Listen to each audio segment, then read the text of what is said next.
guys leave us behind and fly to space. I understood only too well. From that day on, we were forsaken humans. Get down here, Merc. Finally found your own justice. This memorable day marks your graduation with your false self. Don't freeze. I never freeze.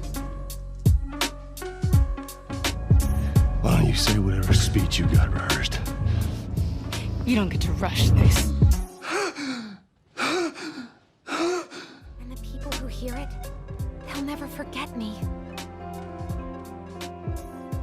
Part of me will echo in their hearts forever.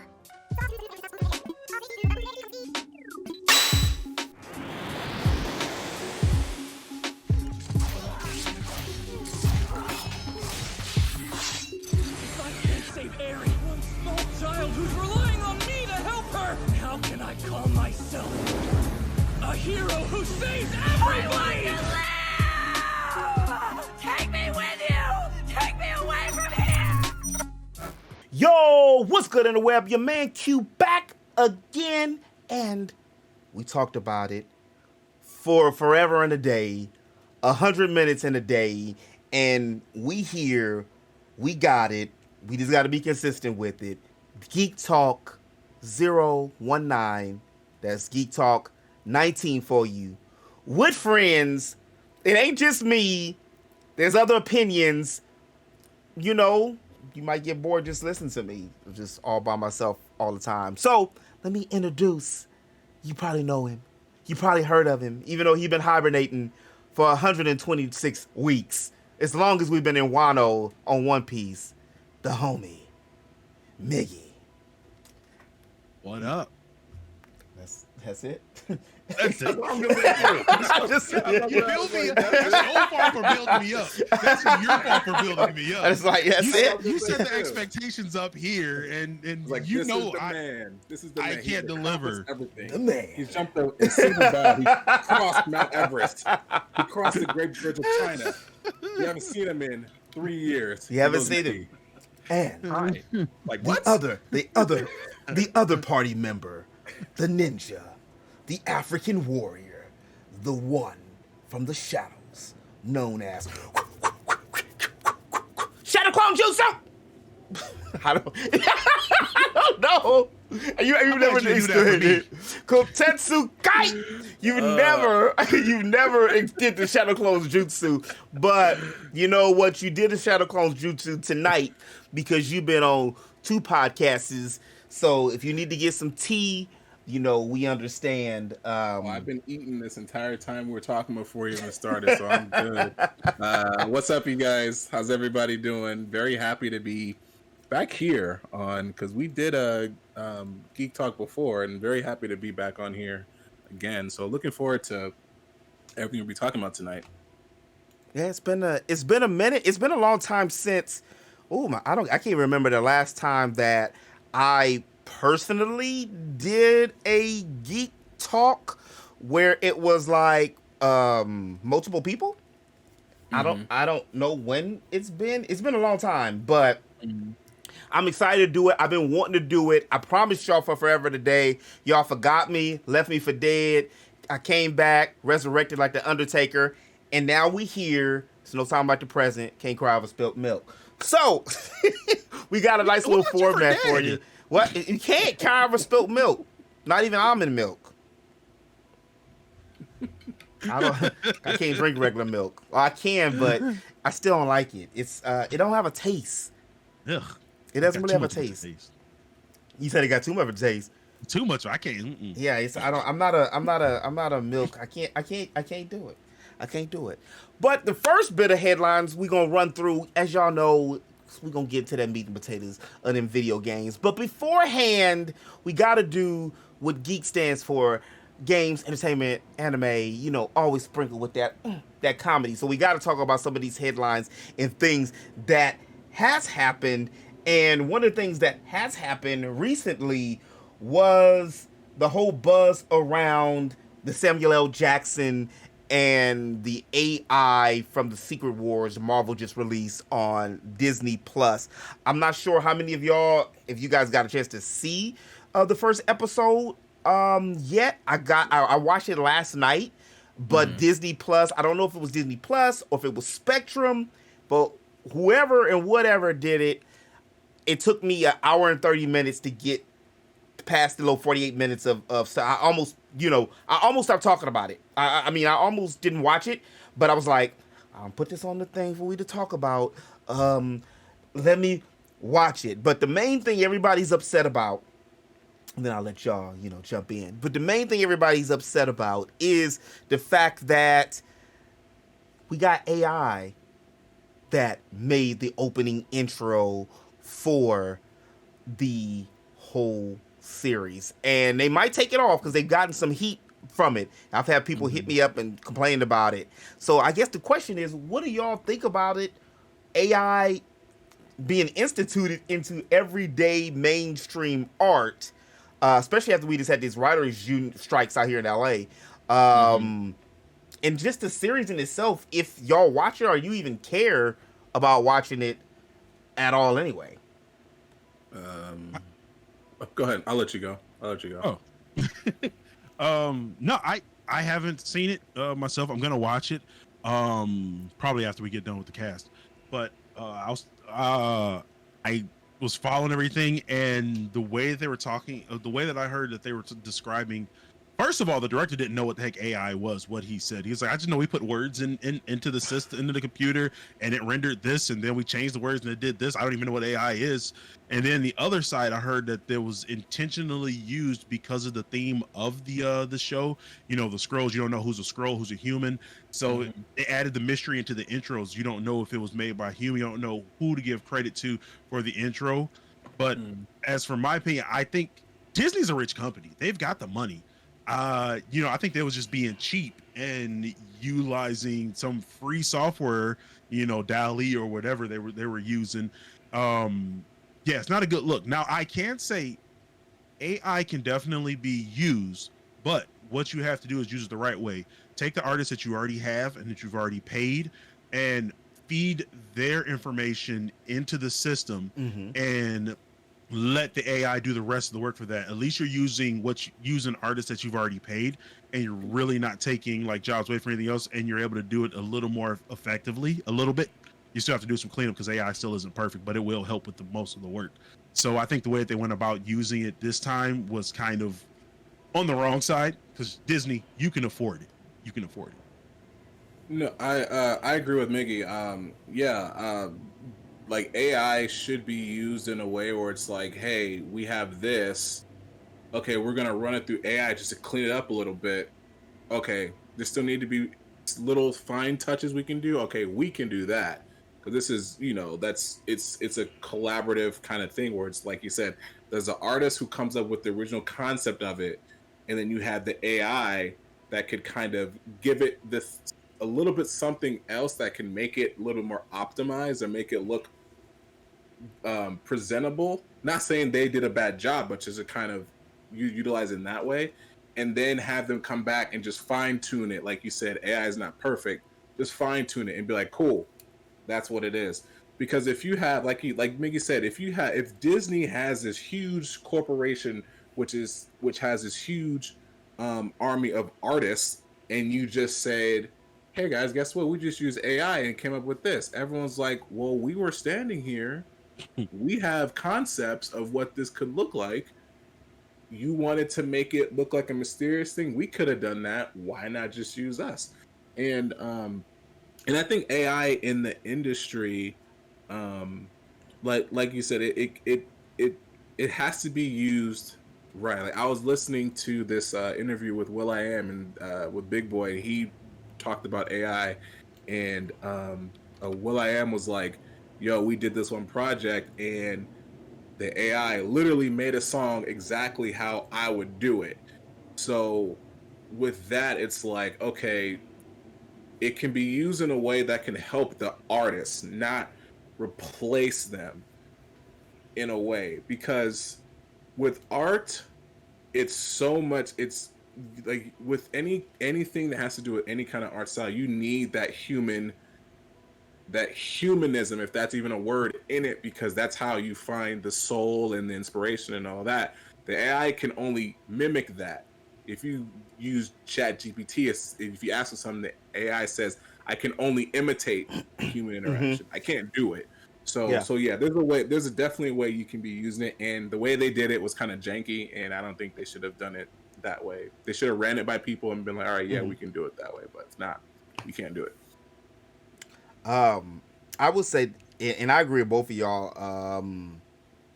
And I will say I am one who has used it because I can draw. And I'm more of a digital creator now than I am a traditional like art with my hand and everything. And it's, what is the 7 laws of changing? You know, it's you, if you change something 7 times, you know, then you can get away with it. But a few of my things that I can't afford to pay an artist what they need to pay, what they're meant to do. Like if I can get anybody to do my stuff, it'll be the homie Black Ant or Ashley Woods or Nick Draper. But a lot of them now, they're, you know, big time, and I'm not gonna be able to get what I want big time as just a small content creator. So to piggyback off of what Kotetsu was just saying, you gotta kind of like utilize it. Like that's how I use ChatGTP now with ChatGTP. And I suggest this for all creators, or even if just lists. It's a godsend. I've had a lot of people hit me up, or got a couple homies that like work in the movies and some artists and stuff, and they hit me up because I posted a lot of the stuff on Instagram too about it, and they were like, I hate it, it's such and such this, and they're gonna lose money, and I'm like, yes they are, but like what Mickey was saying, Disney gonna get away with this. Who's Disney's one of the 6. You know, who's gonna come after one of the 6? So Disney can get away with that, and they're trying to downsize. Look at all the people they just fired from Disney, so they're downsizing. And I've got 250 pictures for $10 on, what was it, Lenza? And what I've done is I've taken some of them, but I do have a background with graphic design, animation and stuff. And then I take other pictures and I doctor them up. Like, just like you were saying, Kotetsu, whatever you do, you got to kind of like make it work within yourself. Cause I still have to cut and edit and stuff to get it the way I want. It's kind of like, it's cheating, literally cheating, if you just straight get the picture from, you know, whatever it curated and just throw that up without changing anything. That's kind of like how I see it, the whole thing. The bad thing about it is, I'm not gonna lie, it looks pretty good. Like, it does. Just don't look at them hands or them teeth. When you first said it, I looked at it and I'm like, I'm feeling that a little bit. It sucks for you guys. You guys didn't get paid, but I don't know. Can y'all do that? Yeah, that's my question. Yeah, it does look good.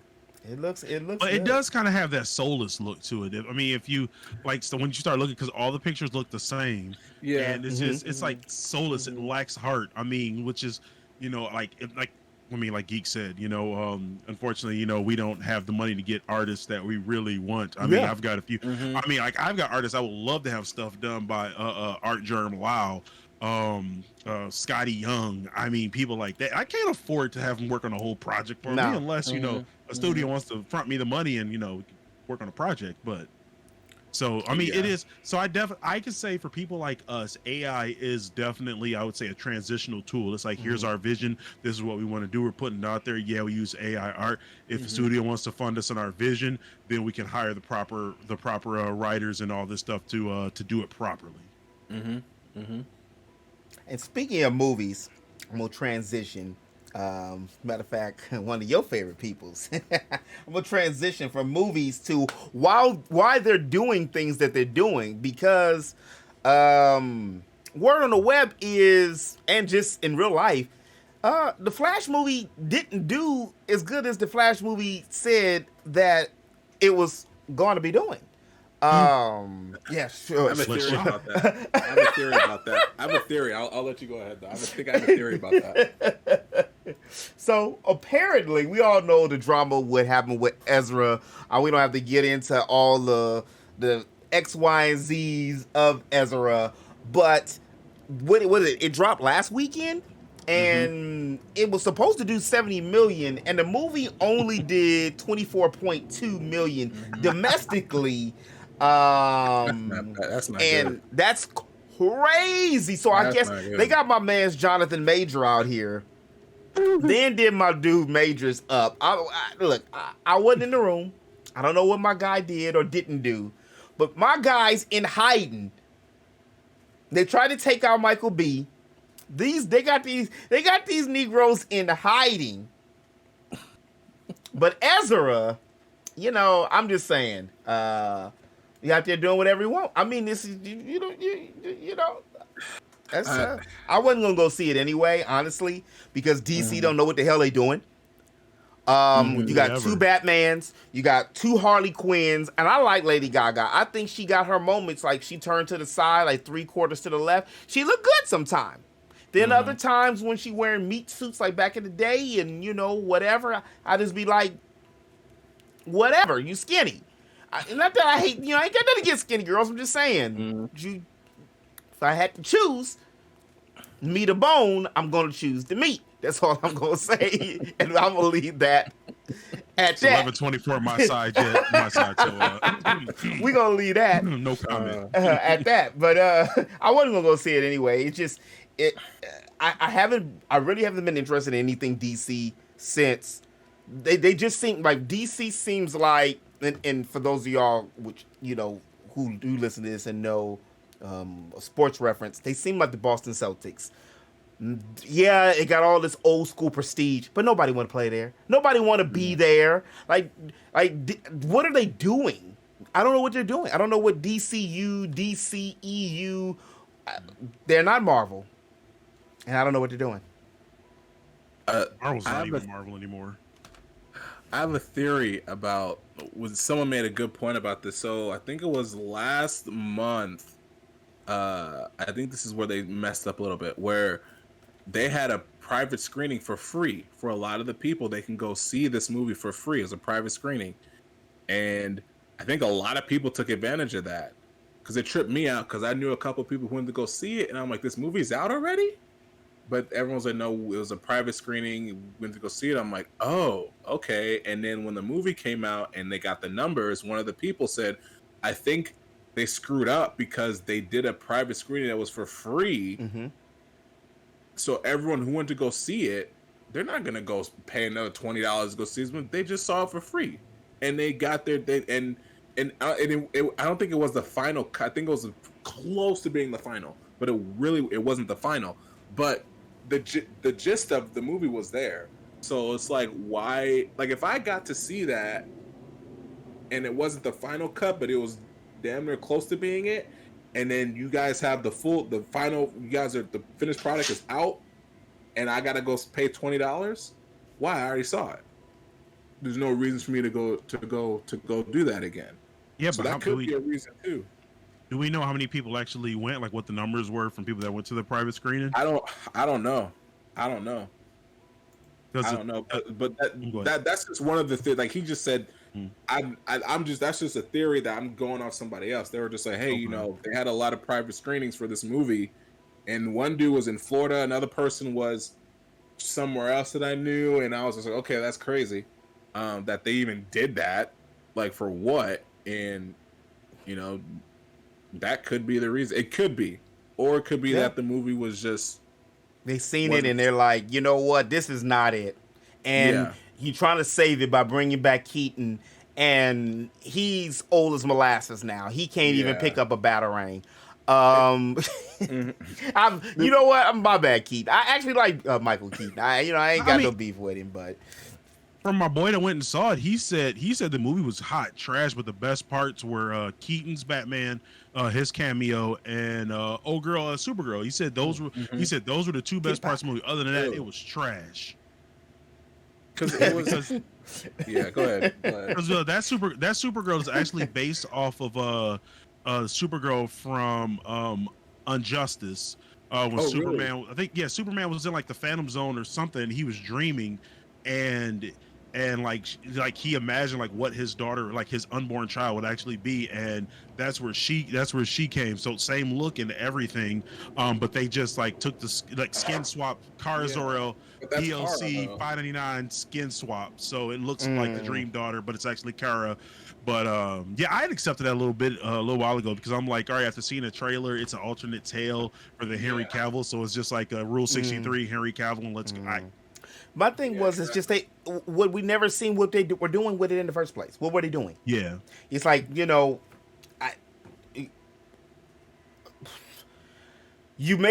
try to copy Marvel. We get it's a whole bunch of new people now. But you try to do all this stuff, but where are you going with it? Like, the best thing is their animation.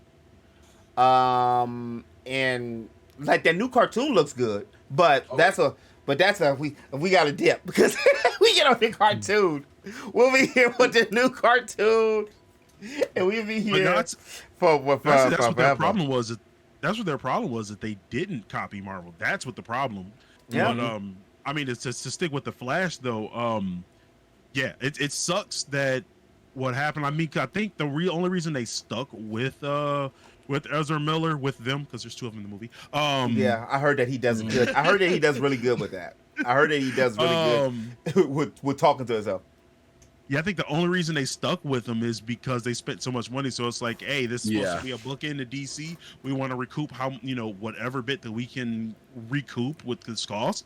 And depending on how, I think because of the movie's bomb, we're not going to see Ezra anymore, because the movie bombed. It bombed so bad they canceled another movie. They canceled Batman Beyond because of how bad this movie is. I didn't know they canceled that movie. I didn't even know that was a thing. I didn't know they canceled Batman. We were getting a Batman Beyond. We were getting a Batman Beyond with Keaton as old Batman. Yeah.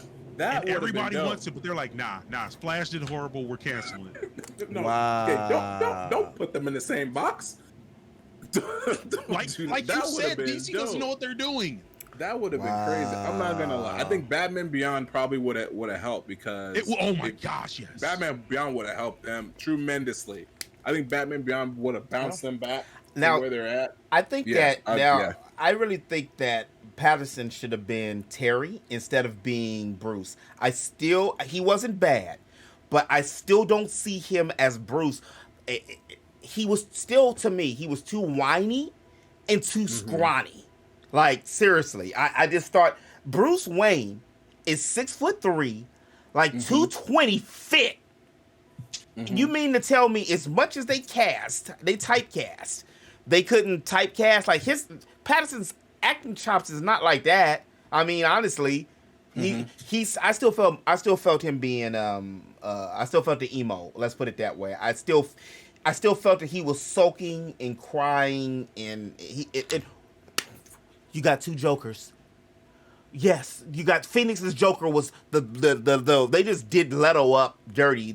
He was just a martyr. They just threw him out there for the Wolves. So we got to get a new Joker in before we get another one. But now we got another Joker we got a chance to see on one of the other movies. But yeah, we gonna transition from Flash to something that actually helped the numbers when they got a private screening. Well, not really a private screening, but more like a demo. And that's that Final Fantasy freaking 16. Where's my button? Final Fantasy 16. I had to look for my button. I had my button written down. We off of the Stream Deck. This is One Take Drake. Shout out to TBH. But sincerely, what had happened was the pre-order sales weren't that great for Final Fantasy. I don't have the exact number. I couldn't find the exact number. Sometimes they like to post the exact number sometimes. And then sometimes you are hunting for Red October and Green Emerald to try to get some exact numbers. Like I did when I was trying to look for what's the best, the most selling Final Fantasies. I had a hard time with that, and it ended up being 14, which, I mean, does Makes that sense. really kind of count? But it does, but it doesn't. But the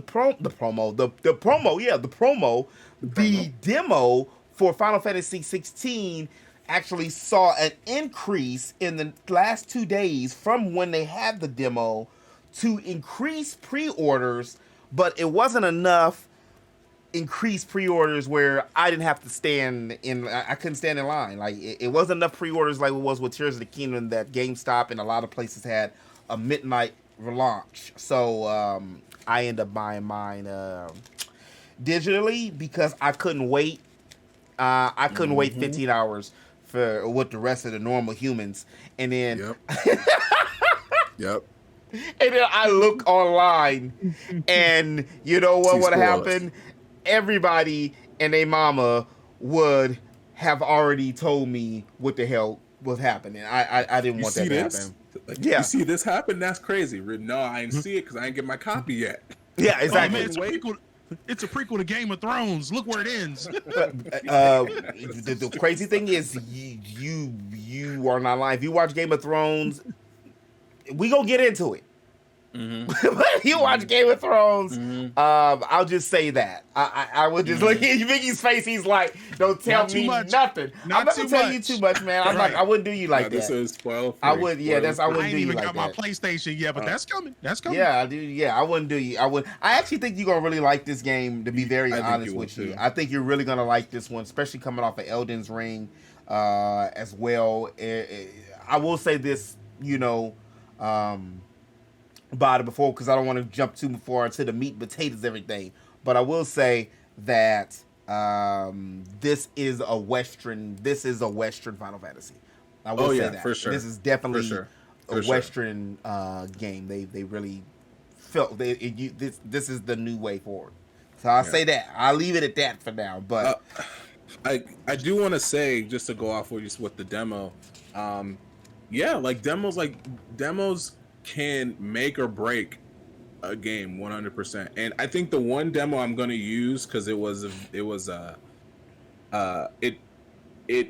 almost killed the game for me. It was for Forspoken. The Forspoken demo was the worst demo I've ever played because they don't teach you how to do anything in the game. They only teach you move, camera. These are your spells. Okay, there you go. So you're just like, okay, well, how can I do all this cool stuff you're showing me in the trailer? How can I do that? And so I had it was hard to get into. I couldn't do it.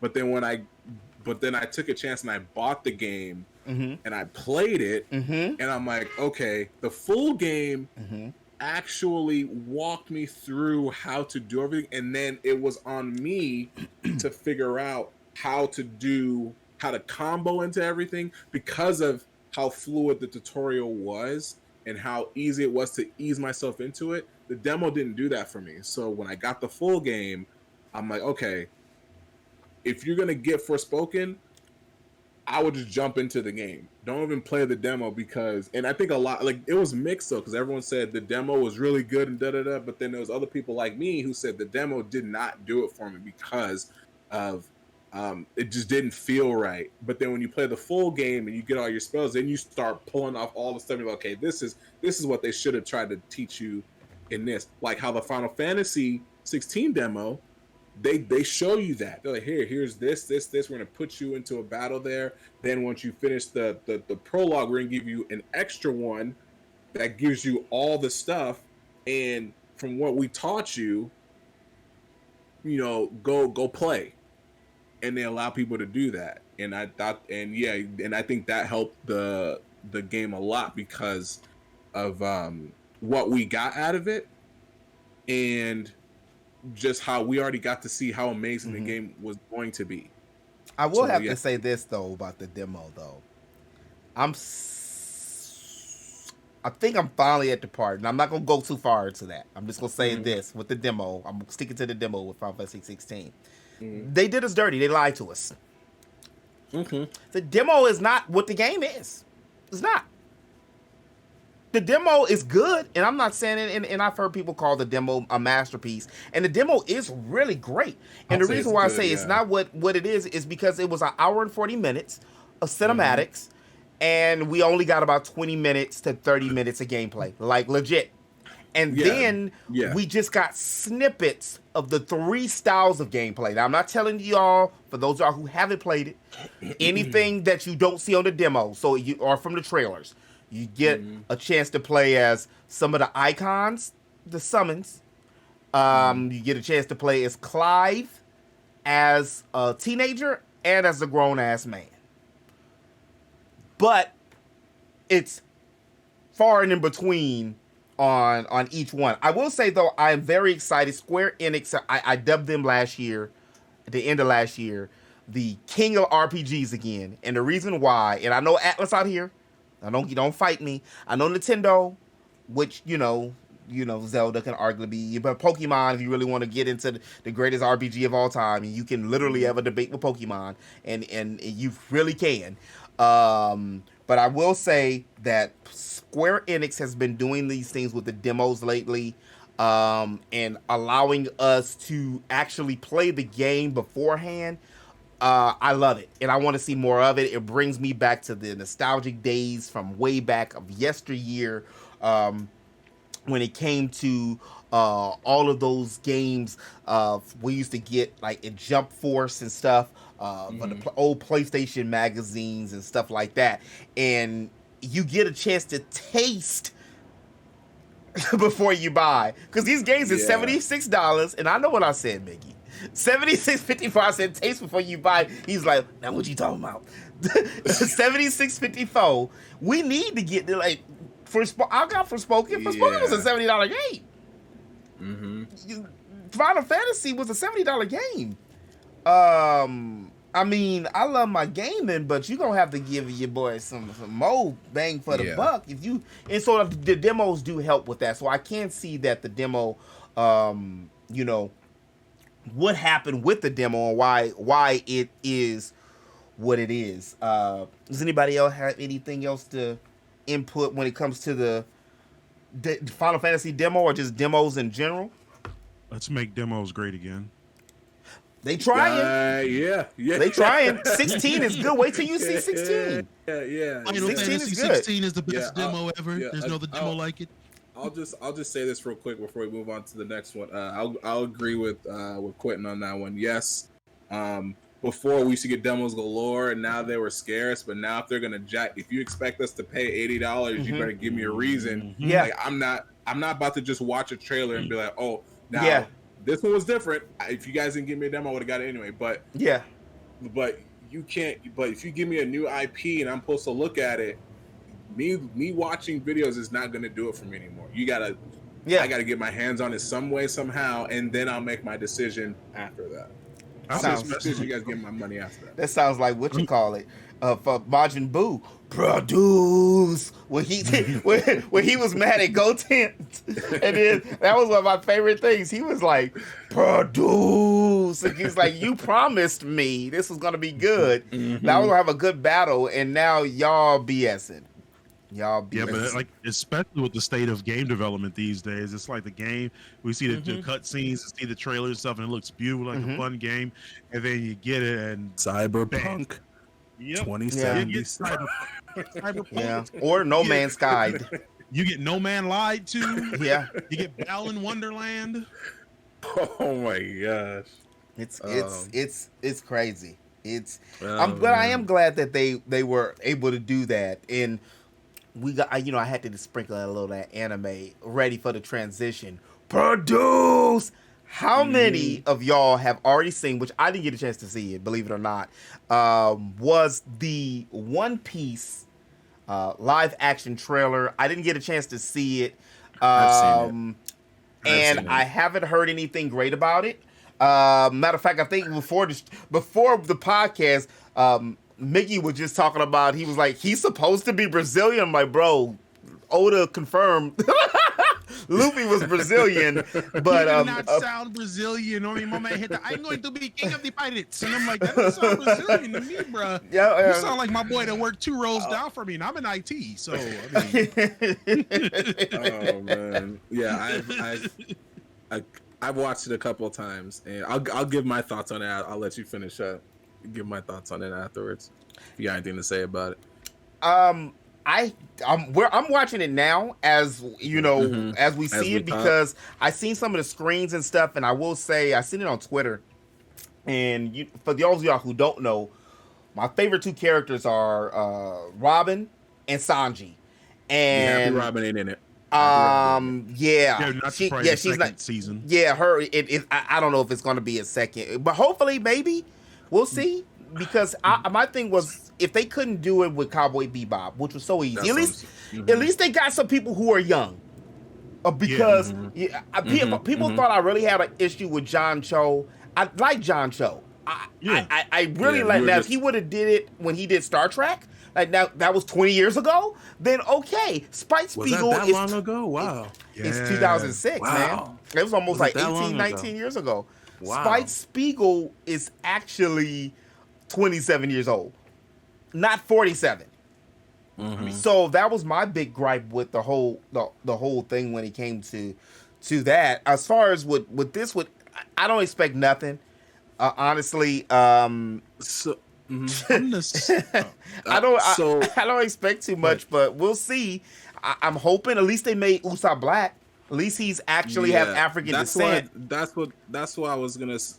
So when I first saw, everyone was like, "Yeah, the trailer's coming out tomorrow." I was like, "Oh my god!" I was like, because I saw the cast beforehand, and I was just like, the only person, like I said, Usopp was probably perfect, but everyone else, I'm kind of like, on. And like you said, like Zoro look all right.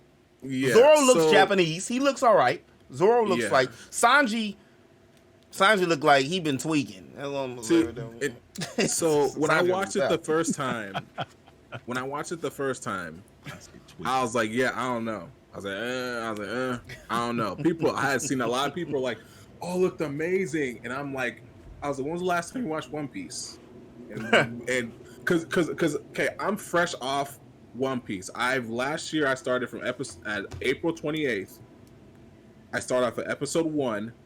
As of right now, I'm on episode 993. So everything is still very fresh in my head. My ninja, you out here about to make me say words. You out here doing it. So everything is still fresh, right? So I'm watching it and I'm just like, man, it's okay. So first of all, let me say this. I don't like the camera angles. That's the first. I don't like it.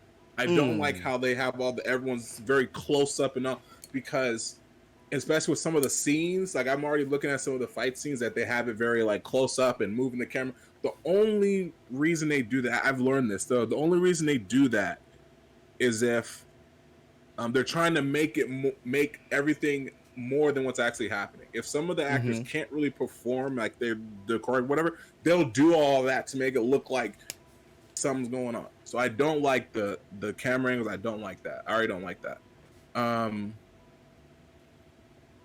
So I was watching it and I was just like, and then when I saw the last part with Luffy, where he was doing his gun pistol, I was like, yeah, no, I'm done. I was like, I'm done. Yeah, it made him sound he's trying to do the Japanese version, right? That's what it sounded like when you first hear it. Nami's cute though. No, yeah, she's cute, but I want somebody. You need. It's 11:45. It's 11:45. Let me hold on. So somebody tweeted. They said, out of all the characters, I don't agree with this, but I thought it was funny. So out of all the characters in One Piece, how did they get Nami? How did they mess Nami up? I was like, dang. To be fair, Nami kind of looks. The real life version of Nami looks better than the one in the anime, to me at least. The one that's on the actual anime, she was cool, but she had moments. Like she had moments. Like, you know, Nami had moments. One of her moments was the cake arc. She looked on the cake arc. Like, cause see, Nico Robin is sexier than Nami. Nami 100%. Is like she's still in her whole phase. Nami's still trying to play and tease. Nico Robin knows she got it, and she's like, I'll show you or I won't, but you know I got it. That's why I like Nico. And she's smart. Nami's a great character though, but compared to the Bay, the Bay. Oh, Hancock. Hancock. Hancock, yes. I really like to see her in the actual anime on the actual crew. So I had to watch it a couple more times. Like I watched it a couple more times. I have a friend who's like going gaga over this, and I'm kind of sitting there like, all right. I'm like, I'm not gonna go into it. I was like, all right, that's cool. So I went back, I watched it a couple times, and I said, okay. I'm starting to see a little bit of charm, just a little bit, just with the dynamic. I'm just looking at the dynamic of the actors and them doing their, interacting with characters. And I said, okay, there may be a little bit of charm here, but I'm gonna watch the first episode, and this time, this time, I watched the anime already. Yeah, so I know. that last time you didn't. Last time you didn't watch Cowboy Bebop the anime, and then you start talking to me about that live action. I didn't watch it. I have watched it before. I've watched Cowboy Bebop before, but I've never caught it in like 1 to 10. It was always like episode 6. So you didn't watch it. 1 episode here. So you didn't. Yeah, you didn't watch it. He was talking. He was telling me that the vicious part was not. You brought it up. See, you could have just moved on, but you brought it up. This man. But the vicious part was not that bad. Vicious was terrible. I'm gonna say it again. Vicious daddy slapped him like a common household. He slapped that man's pride down, and Vicious ain't never the same. Like, he slapped him so hard he canceled the series. We ain't gonna get into your girl Julia. but one of my favorite animes of all time. How dare you? The best thing about that was Mustafa.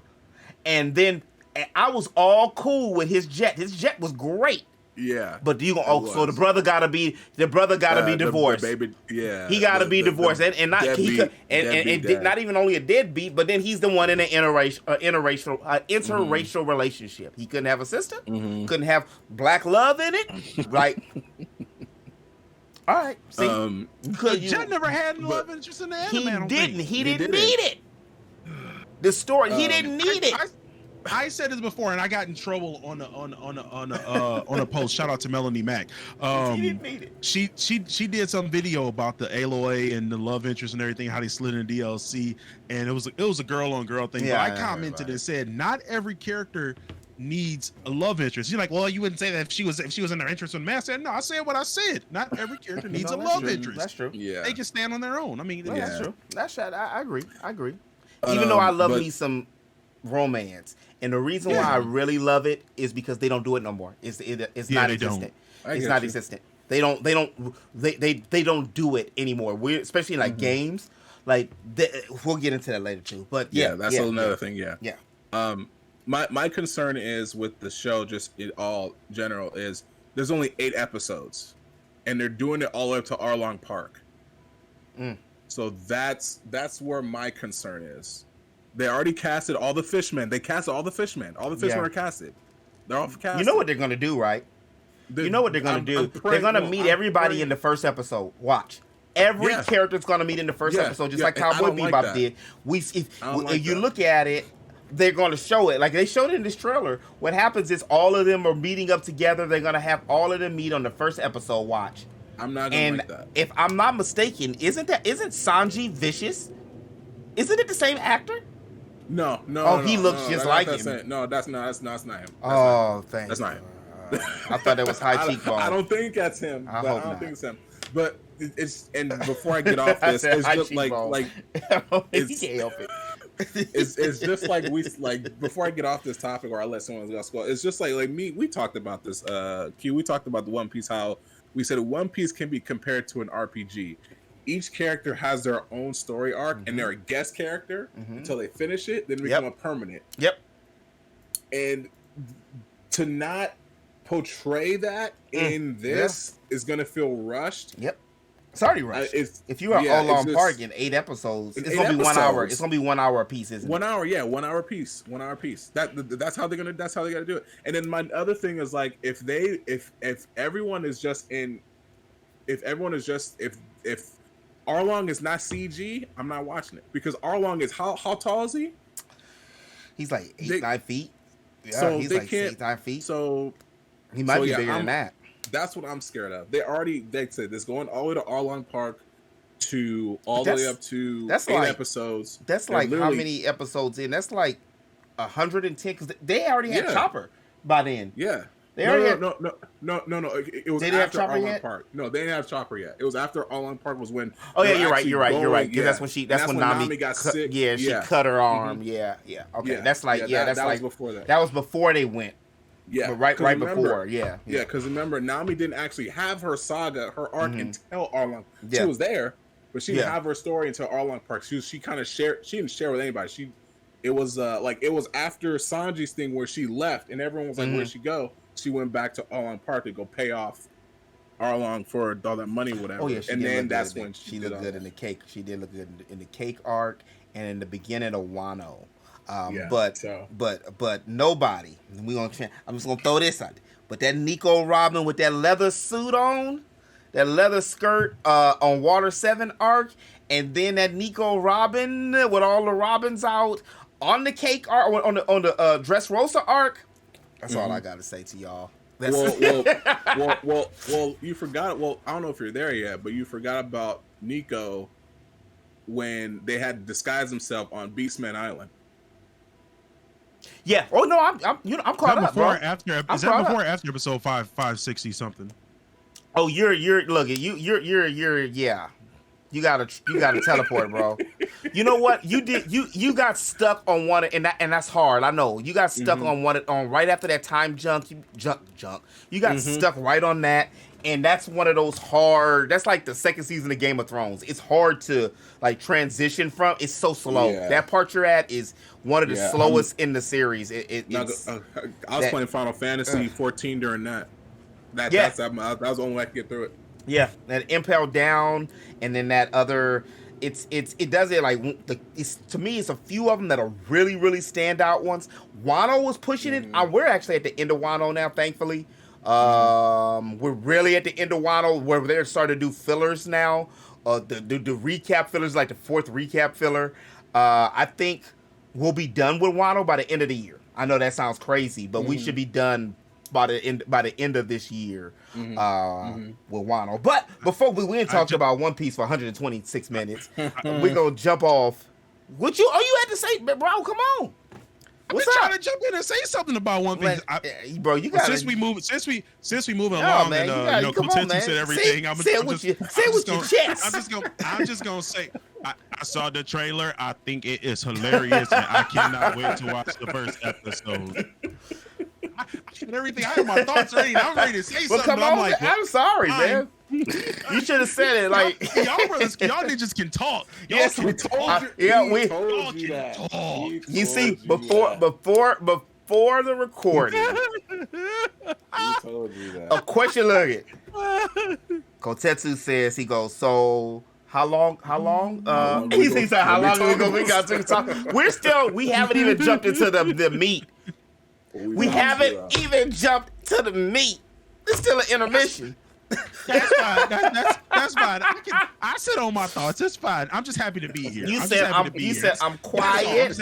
I got models, and we having a good time. I am just happy to be here. We having a good time. I am going to be king of the pirates. I mean, I didn't mean to hurt your feelings, man. We didn't. I will say one thing. I will say one thing though. I do like the cast that they did. They did have a diverse. I did like how Oda has his hand in there, and all the characters are in. Like, I'm not feeling Luffy because y'all said he's Brazilian. I'm not feeling it. But Nami, Nami's cute. You know, not enough meat for me, but she's cute. Yeah, she's cute. Zoro looks dope. Zoro looks dope. The only thing I heard, somebody told me at the job who's more into the whole the Japanese acting and all that stuff, that apparently that actor is problematic, has ties to the Yakuza and a little bit of SA, struggle snuggle. That's what I heard. Alleged. I don't know. I didn't get a chance to look into it myself. That's what I heard. I think she looked it up in front of me and confirmed it. But if I don't see it with my eyes, she like Yakuza. Right. And then, she's like, I like them bad boys. Well, there's great typecasting though. Yeah, they showed Sanji, like, real quick. Sanji is my boy. Like that Sanji is my favorite. Yeah. And he does. I thought, like, is he Japanese? But he's supposed to be French, I think. But I'm he's like British. British. Okay.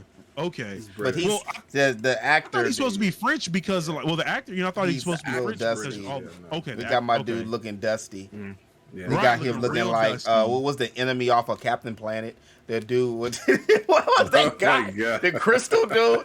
They got him looking like they got my dude Sanji out here. I'm like Sanji. They made Sanji and Zoro was supposed to be his bondos. Like you know they're like they got them looking busted. Like ain't no okay. Somebody gonna talk to Zoro, but you know Sanji ain't gonna get no ladies. Like And for real. like I'm gonna stop because we need to move on. He's for real. So we moving on. We gonna move on, talking about Star Ocean. I was about to say Star Ocean. That's in the works. That's coming too. But Don't even we get will me talk started. about I'm the hyped. Starfield, and what had happened was it was supposed to come out on PlayStation first. That's word on the web is. But what happened is when PlayStation or when Microsoft bought what was the name of that company that they bought? It's in my notes. Bethesda. But it was Bethesda and it was another company that they bought. Oh, ZeniMax. When they bought them ZeniMax, back yeah. in 2001, basically they didn't have no choice but to just roll with the punches. That's what happens when you it ain't your IP. That's all. What are you gonna do when it ain't your intellectual property? So I just was gonna say, I guess this doesn't have to be as long of a topic because if they would have got Starfield, that would have ended Xbox's career because their Xbox to me is already teeter-tottering. I don't know what the hell Xbox is doing. I do like the idea of the Game Pass. I've always liked the idea of the Game Pass. Nintendo does gameplay. We got it. They're on their lane in hybrid systems. Sony does cinematic and movie type games. They're on their thing. Just play Final Fantasy 16. And Microsoft was supposed to be that beast for machines and technology, which they are with the Game Pass. I just think that they need games. And if they would have lost this, I think they would have already been dead in the water. But I'm still thinking the system is still what? The Series X is what? Is the like Series 400. X still like, is it how much is it? Still 400. Yeah, I'm not about to buy that 400. right now for still Starfield. I think it's 400. I thought it was No, five. it Five is for five. the I'm five for sorry. the X. I'm Five for the sorry, it X. is five. Four for the Yeah, it is digital. 5. I'm sorry. Yeah, Yep. because I want to get an X, and if I get an X, I'm getting rid of my my S. Yeah, I want an an X X. more than an S. The S always I didn't want the X. X is definitely going to give it to you. Ooh. First you're gonna what? Then you're gonna whoa. Yeah. Yeah, but I've been. He's I see actually what better you mean. than I mean, Jay-Z, to be honest with you, but it's a whole The, different conversation. Yeah, Game Pass is pretty dope, but I mean, you can have all the the streaming service you want, but yeah, like you said, they need games, and they actually admitted that they're like last, and like we lost the console wars, but mind you, they were saying that in the case, trying to make themselves look weak so they can get that Activision deal to go through, but they're like, sit down. But yeah, I think Starfield is definitely going to be if there's no bug, if they don't Bethesda this game up, I think it might do some good for them. I don't think they're going to sell any physical games, which is that's the sucky part. They're not going to make any money off of it because it's going to be on Game Pass forever. Yeah. So why would I buy the game? Yeah, I'm not going to be able to stream it or anything. I probably can record it. But then again, but when you record these open world games, that's why I didn't do Tears of the Kingdom. It slurps up your damn memory. My goodness, like oh my lord, because you just roaming around. Like I had even with Xenoblade when I was recording Xenoblade, I have so many hours of like just fluff of me just roaming around battling, which sounds cool when you not recording. Yeah. But if you're recording footage or something, that's a lot of gigs just, being slurped up. I would say that Microsoft acquiring Bethesda was probably their best move because, like you said, they needed Starfield 100%. And not only that, whatever other Bethesda games that they got coming along, because now they got Elder Scroll now. They got the Elder Scroll series now. Still ain't heard nothing about that. But but the second it does, we already know it's a Xbox and PC thing. True. So so when that does come, then they got another one on them. But I think a lot is being put on Starfield because Starfield's been like a 10-year-old game. Like that's 10 years in the making. And like you said, probably because of the acquirement of their IP. It's probably why it took them so long, or whatever developmental hiccups that they were dealing with because they couldn't do it on the last gen console, so they had to wait for this. And now they're able to fully develop this game to how they want it. And yeah, I think the Game Pass is a great thing to have for people who can't afford $60 or $80 games. I think the only way I can see people saying, yeah, we got to get the physicals, if they say, hey, this is going to be on our Game Pass for about 6 months. You got 6 months. And once that 6 months is up, it's gone, which is going to force people to go, if they want to finish it, you know, for those who do want to finish it, who got the scratch saved up, they can go pick it up. That's what they need to do. And they do that with a lot of the games get cycled out. I think their first party games don't get cycled out, and I think that's what's like for us as a consumer. Game Pass is a godsend. Yeah, I don't have to pay I got to pay $14 a month, $44 for 3 months, and I can get these games that are coming out. That's cool, but for them, like that's where their money is coming from, is Game Pass subscriptions and all that, which in any case would probably be making them a lot of money so they could be able to do these developments. But like Miggy said, there's no point in people buying a physical. Like there's no point in people if they're just like a mediocre gamer, like a very kind of casual gamer, they can get an Xbox Series S and get Game Pass. They're set. Yeah, like they don't need everything else. Or play it on their if their laptop is decent enough. Yeah, have phones. The cloud service. Yeah, cloud service. I think, and this is I just thought about this too. Microsoft is making it cheaper for us to play games. It's cheaper for us to play games through Microsoft. We don't have to pay. All we gotta do is pay for a subscription, $14, get cloud service, and we're good. Like I said, if they just put like a shelf life, they said, hey, this is gonna be on the shelf for 6 months. Once it's off the shelf, it's gone. We're not putting it back on here anymore. Like we'll put older So you talking about older games? You mean the Disney Vault, basically? Pretty much. They did that with Scarlet Nexus. I don't think, but that's not a first party title. But no, that's not that was ever. Yeah, that was a third party. That was by Bandai Namco. But I think they showed it off on Xbox first. You know what? But Xbox has a bad reputation with that. That's why even when they simul release, a lot of like Final Fantasy 16 won't do good on Xbox. It might, but because it's really in the wheelhouse of an Xbox, but because of they did that years ago. They isolated their market. We're sports and shooters. We're Genesis. We're the new Genesis. We're sports and shooters. And if you don't play sports or shooters, if you play those reading Japanese games, we don't want you here. That's pretty much why Phil Spencer's still, passing gallstones every time you look at him. Because RPGs are the lifeblood of a gaming system. And because we'll go out and buy the memorabilia and continue to keep playing the game. You don't hear what Call of Duty it went up in price. Well, besides COD 2, and I don't even think that's worth that much anymore.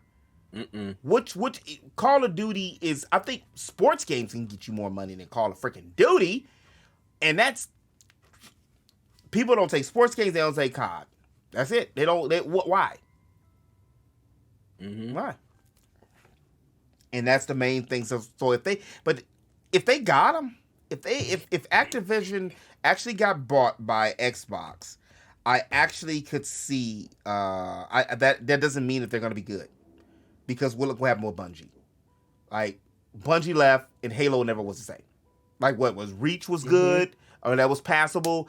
And I'm not the biggest Halo person. I'm just going by hearsay from I played the first couple and I enjoyed them. I still wasn't a first person shooter. I like the story of Halo more than I like the actual a game. Like what really got me into it was the whole Halo Legends that the people from Animatrix did. But Xbox got some explaining to do. We gonna see. When does it drop? The 22nd of November. I think so. Yeah, I think so. That's what it is. So it's coming real close to Mario RPG, huh? Okay. Real close to Super Mario Brothers RPG. Hey, they rather fight with Mario RPG than Final Fantasy. I tell you that. Yeah, I tell you that. They rather fight with that. Speaking of, we might as well transition now. Normally at this time, but I don't want to take up all y'all time. We'll do a little intermission, which we'll talk about what we playing, what we watching. But basically, we've kind of ran down that, and then next time around, we'll get into it because we still got to talk about this direct. And before the evening closes, this Final Fantasy, I keep on wanting to call it 13. Final Fantasy 16. I don't know why I keep on wanting to call it 13. Maybe because I hadn't been hyped up about a Final Fantasy since 13. But 16, I will say, and we'll get into that, of course, but 16 is a lot better than 13 probably will ever be, to be honest with you. Just be straight. 13 was the greatest Final Fantasy game ever. So we have all of his information and description. So we just gonna leave you there, player. Hold on, player. We have all his information and description. It's up to y'all. Yeah. So I guess I just start off. I'll let y'all go first. Just start off. You already know from y'all what my heart and soul went to. It was that Mario RPG. We just alluded to it. What did y'all think about the Nintendo Direct? Because, well, I'll say that afterwards, but what was y'all opinion about the Nintendo Direct? Or what games are you most excited for? Like, if you had to give it a grade, what would you give it? So I didn't get to catch all of it because I was out, but I caught the last bit. I was on your stream, so I caught like the last bit of it. I think and I tried to go back and watch it.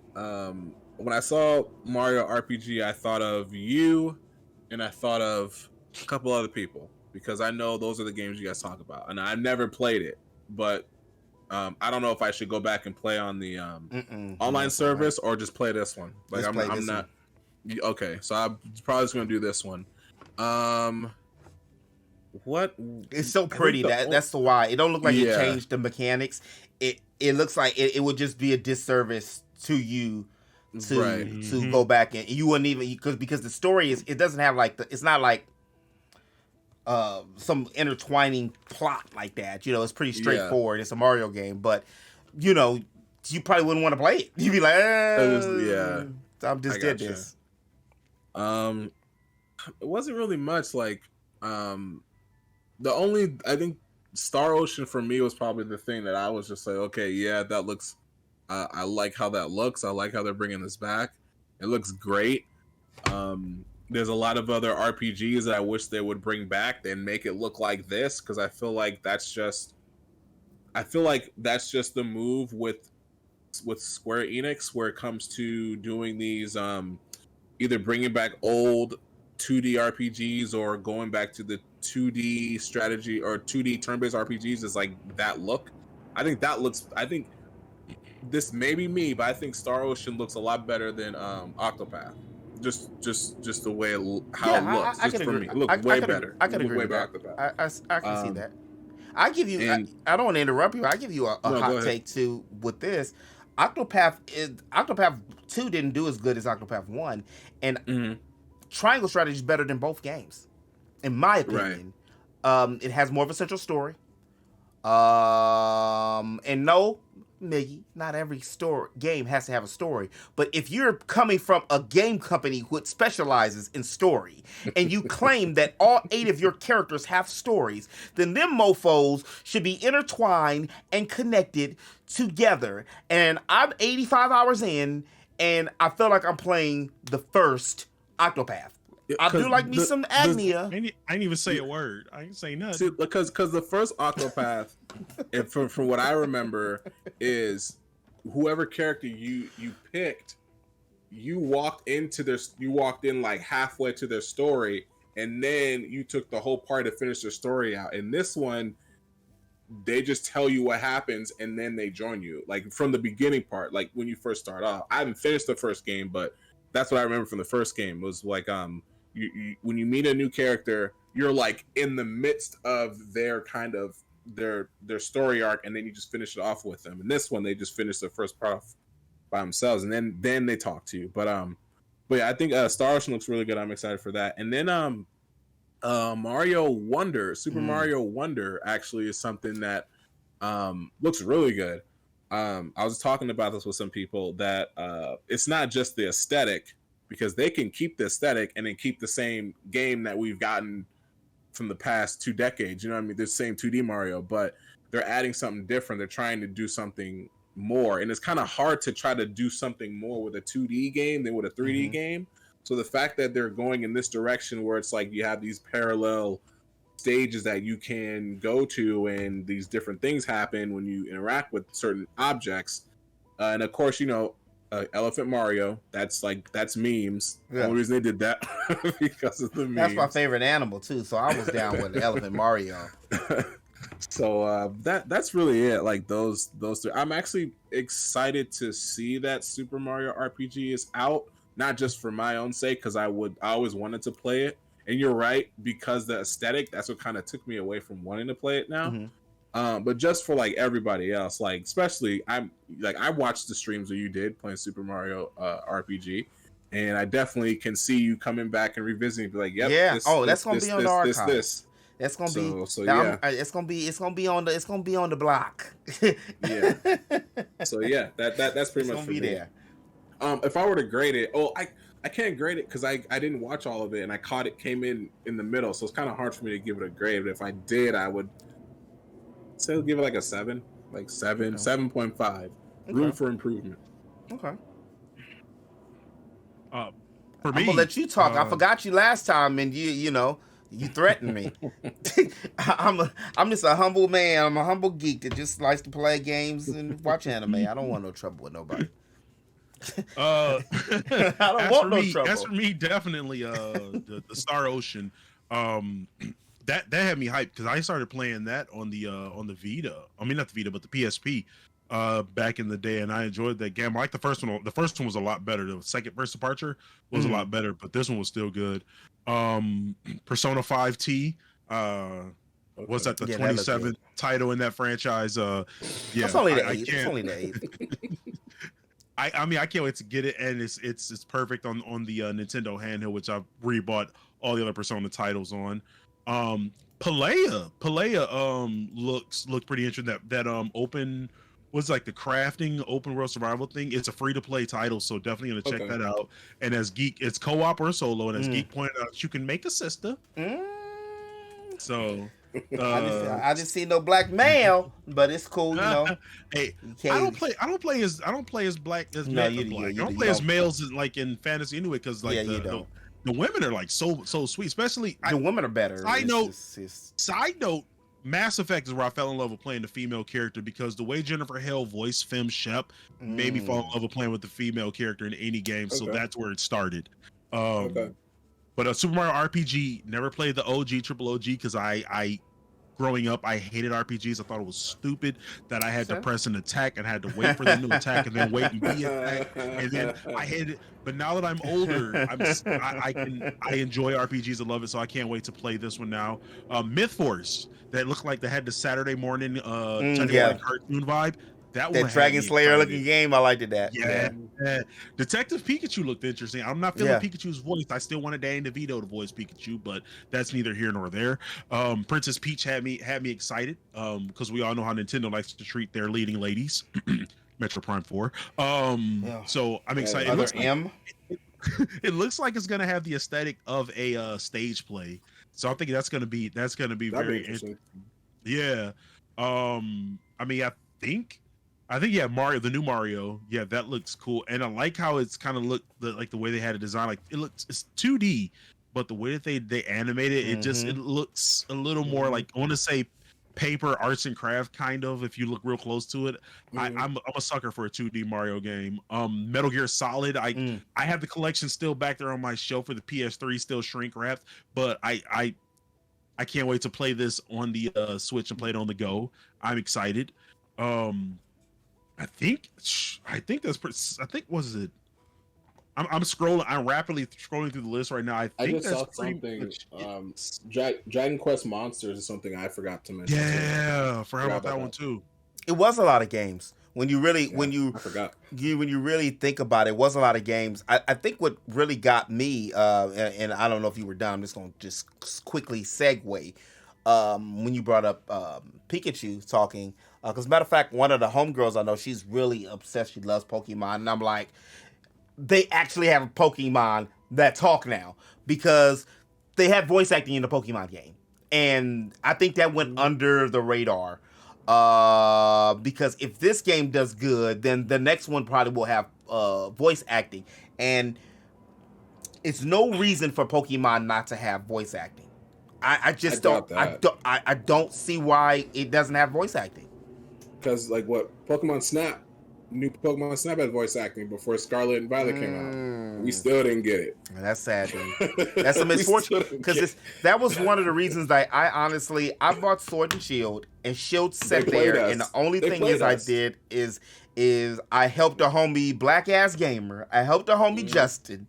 I helped him trade Pokemon, and anybody else who wanted to trade. It just sat there for forever, and they played us. That beginning scene would have been perfect for a voice actor, even if it was just that scene.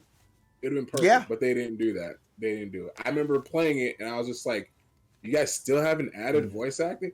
Like, why would you give us this majestic? That's what a majestic scene, and not give us voice acting? Okay, you guys missed an opportunity there, but okay, yeah."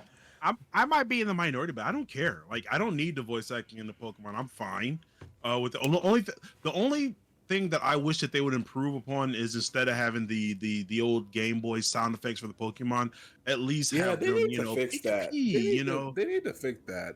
Like, they're being lazy.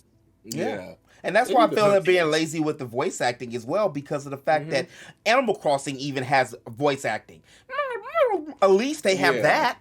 I would rather have that. They have nothing, Miggy. How dare they have nothing? That's that's my problem. This is bigger than, this is their biggest franchise. This is Nintendo's biggest franchise. It's bigger than Zelda. Bro, they can't keep their game from having seizures when they're trying to run windmills. Then make a new system and they don't want to compete. They have not competed. Nintendo has not competed since PlayStation. They don't want that. Since PlayStation 2, Xbox, they don't want that heat. GameCube. Yeah. I literally was so, I don't know if you guys got a chance to see it. I don't think they talked to this day. It was funny. I don't know what it is. I don't know. But OJ and Super Metal Day 64. I don't know if you guys remember Super Metal Day 64. He's always talking about Samus and Metroid. He been claiming for the Metroid Prime 4 and for the Switch 2 for 3-4 years now, and it ain't happened. But he was so devastated, because we all thought, like, that's right, one of the time I was going to originally start a YouTube channel was with 2014, around there, when we first started getting those things with the NX rumors, right? And what happened is we thought that we were actually going to compete, that Nintendo might actually compete. That they decided that they were going to compete. I know. But you know what? They slurped on monkey balls for all of Wii U. I know what I said. They did have quite a few monkey ball games. They did. Nice cleanup. Literally, they did. Nice cleanup. But they did for so long that nobody wanted to deal with them anymore. That, I was just a little sad that so that's on them. Really, they didn't want to do, just like the online. Like, Triangle Strategy killed my OG Switch. It was too much. I've heard people say that they're that Breath of the Wild 2, my God, I keep calling Breath of the Wild 2. Tears of the Kingdom was killing their Switch. Their OG Switch is not handled. Really? It's not. Yes, it was. That's remember crazy, how mine was making that noise? Play it on there. Sounded like a fan. Or an old man running down the stairs. My Switch Lite's been able to, and I know this isn't Breath of the Wild 2, aka Tears of the Kingdom, but I've been playing Breath of the Wild on my my Switch Lite. But that's Breath the of Switch the Lite Wild. still. Breath of the Wild is just a port from the Wii U. That's literally what it is. So any console can handle it. Tears of the Kingdom was purely like they even said it. They said they couldn't do everything that they did in Tears of the Kingdom, they couldn't do in Breath of the Wild because they made it for the Wii U first, and then they brought it to the Switch. So that's why it was probably easy to do. But Tears of the Kingdom is purely built for the Switch. And going back to what Quentin said about Tears of the Kingdom burning out people's OG. I had my day one, and I was able to play Tears of the Kingdom on there. Nope, I put in like lucky 5 hours in there. That wasn't your primary Switch though, right? No, it's not my primary. Yeah, see, one. Because the reason why mine burnt out, and I'm pretty sure the homie Riku. I think his is probably burning out too. Because if that's your primary Switch, the only one I wouldn't have bought another Switch. I'm frugal. Why? It's just me. I ain't got no kids. I ain't buying nobody else no Switch. Get your own money, buy a Switch for yourself. If somebody else, I ain't giving no Switch away. I'm just talking about for me, but I ain't giving no Switch away. But so I didn't really feel the need to go buy another Switch until that one burnt out. I was so pissed that I had to unass $300 more, to be honest with you. And it was more than that because it was the OLED. And I had to pay more to get the OLED. And I was like, well, I can just get this one fixed or get a new one. And I was like, well, why would I do that when I need to get an OLED? At least, I will say this. They hadn't made a new Switch just yet. And the only reason why, because I just bought an OLED last year and a PS5 last year. And that's why I'm like, do I really want to get an Xbox? Because I want one, but I'm not willing to pay no Xbox money for it yet. I'm not, because it's just going to sit there. Like, now, the older I've gotten, and I like to call it my seasoned age, my game maturity, and also because a whole bunch of shit got stolen from me so much, I don't just buy games just to stockpile anymore. Mickey had a great idea about, because I do flip stuff on eBay to hold on to special editions until the value go up. That is a good investment. So I have considered that. But other than that, if I ain't got to buy two of them, I'm not. I took back the physical copy of Final Fantasy 16. I'm waiting until the other one drops.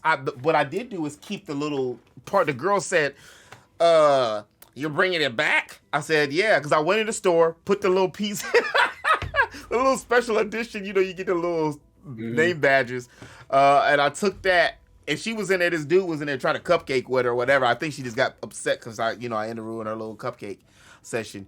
And I said, I want to take this back. What? I said, I want to bring this back. Well, why? I said, I'm just going to get it digitally. Get it? What? I said, digitally is cheaper.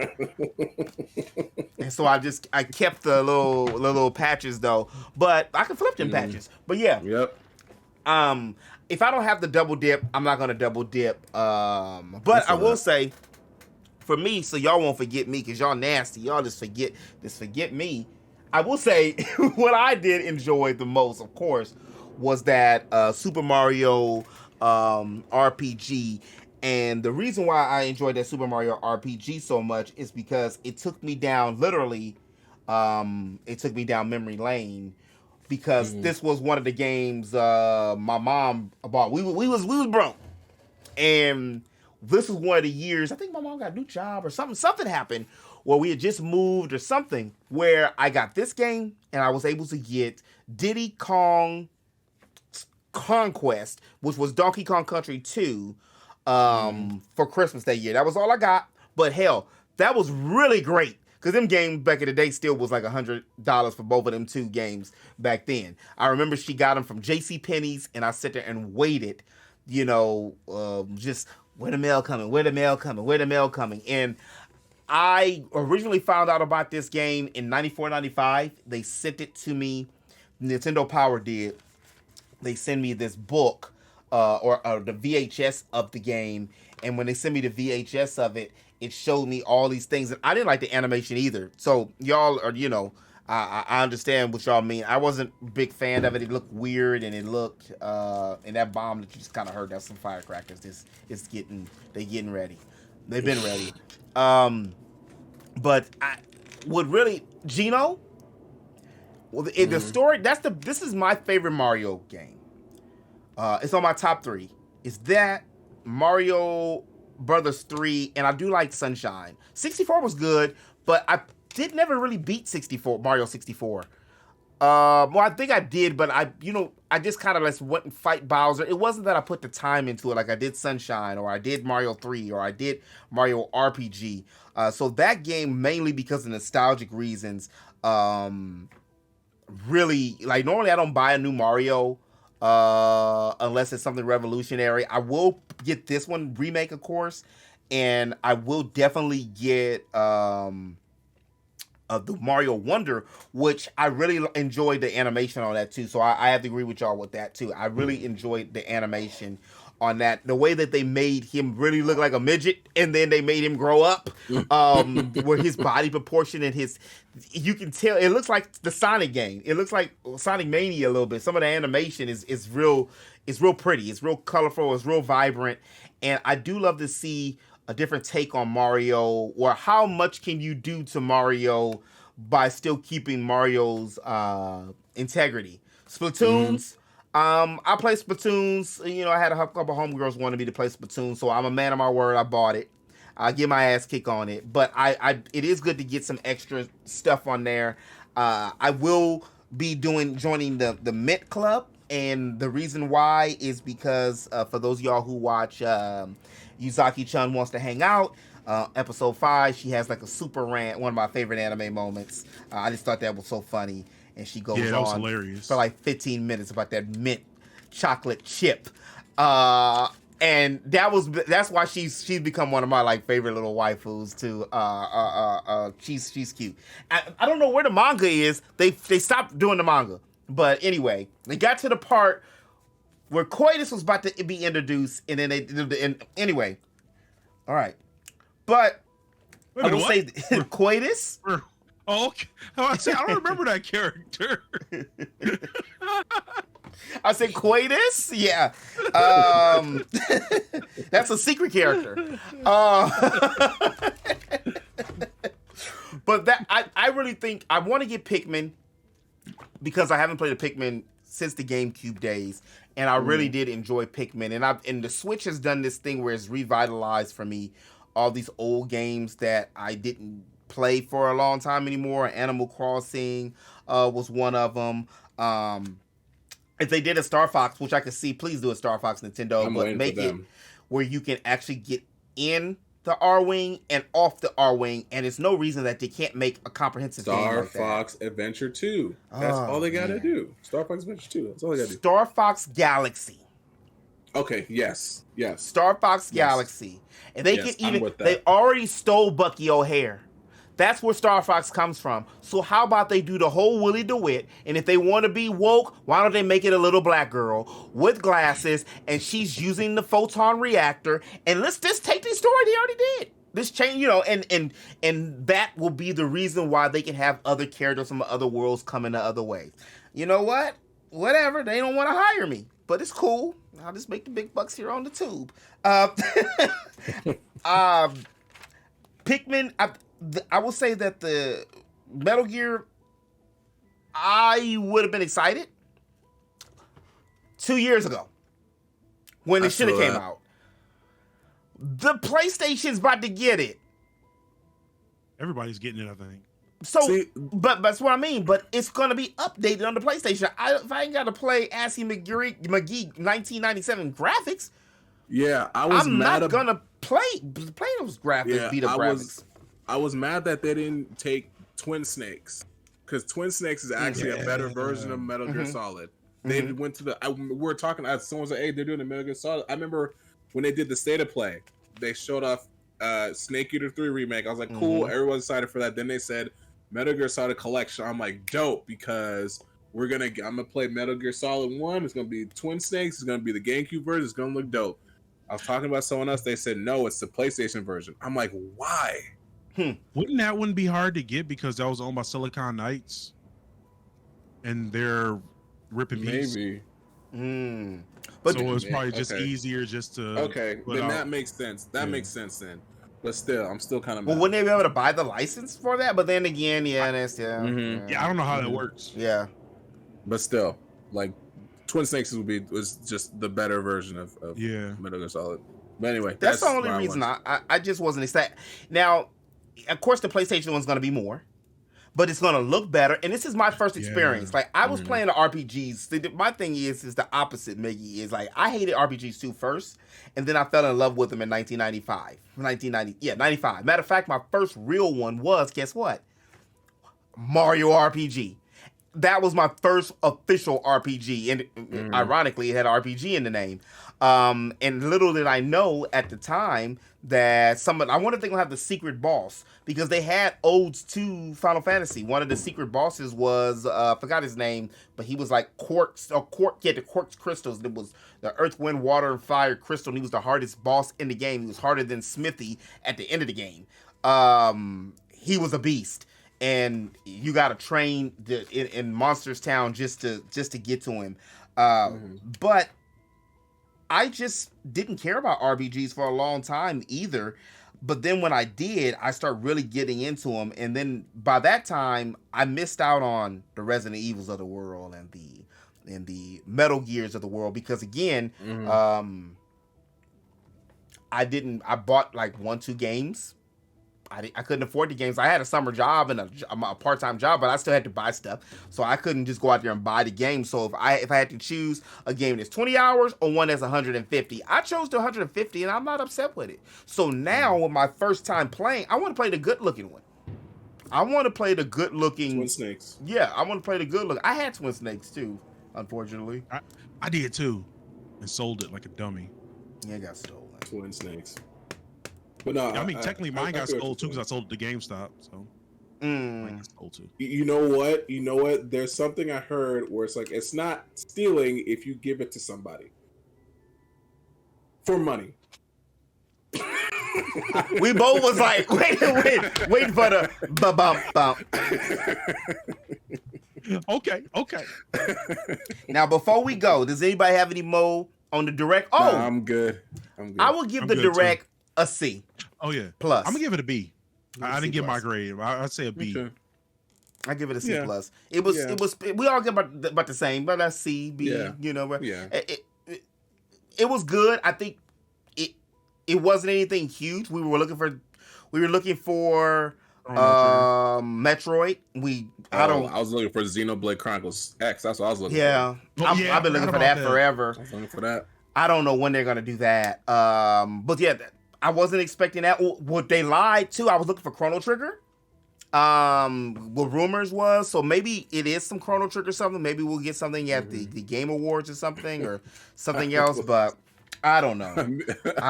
Quinn was like, "That's it." I was like, "That's it." I couldn't believe it. That's it. That's it.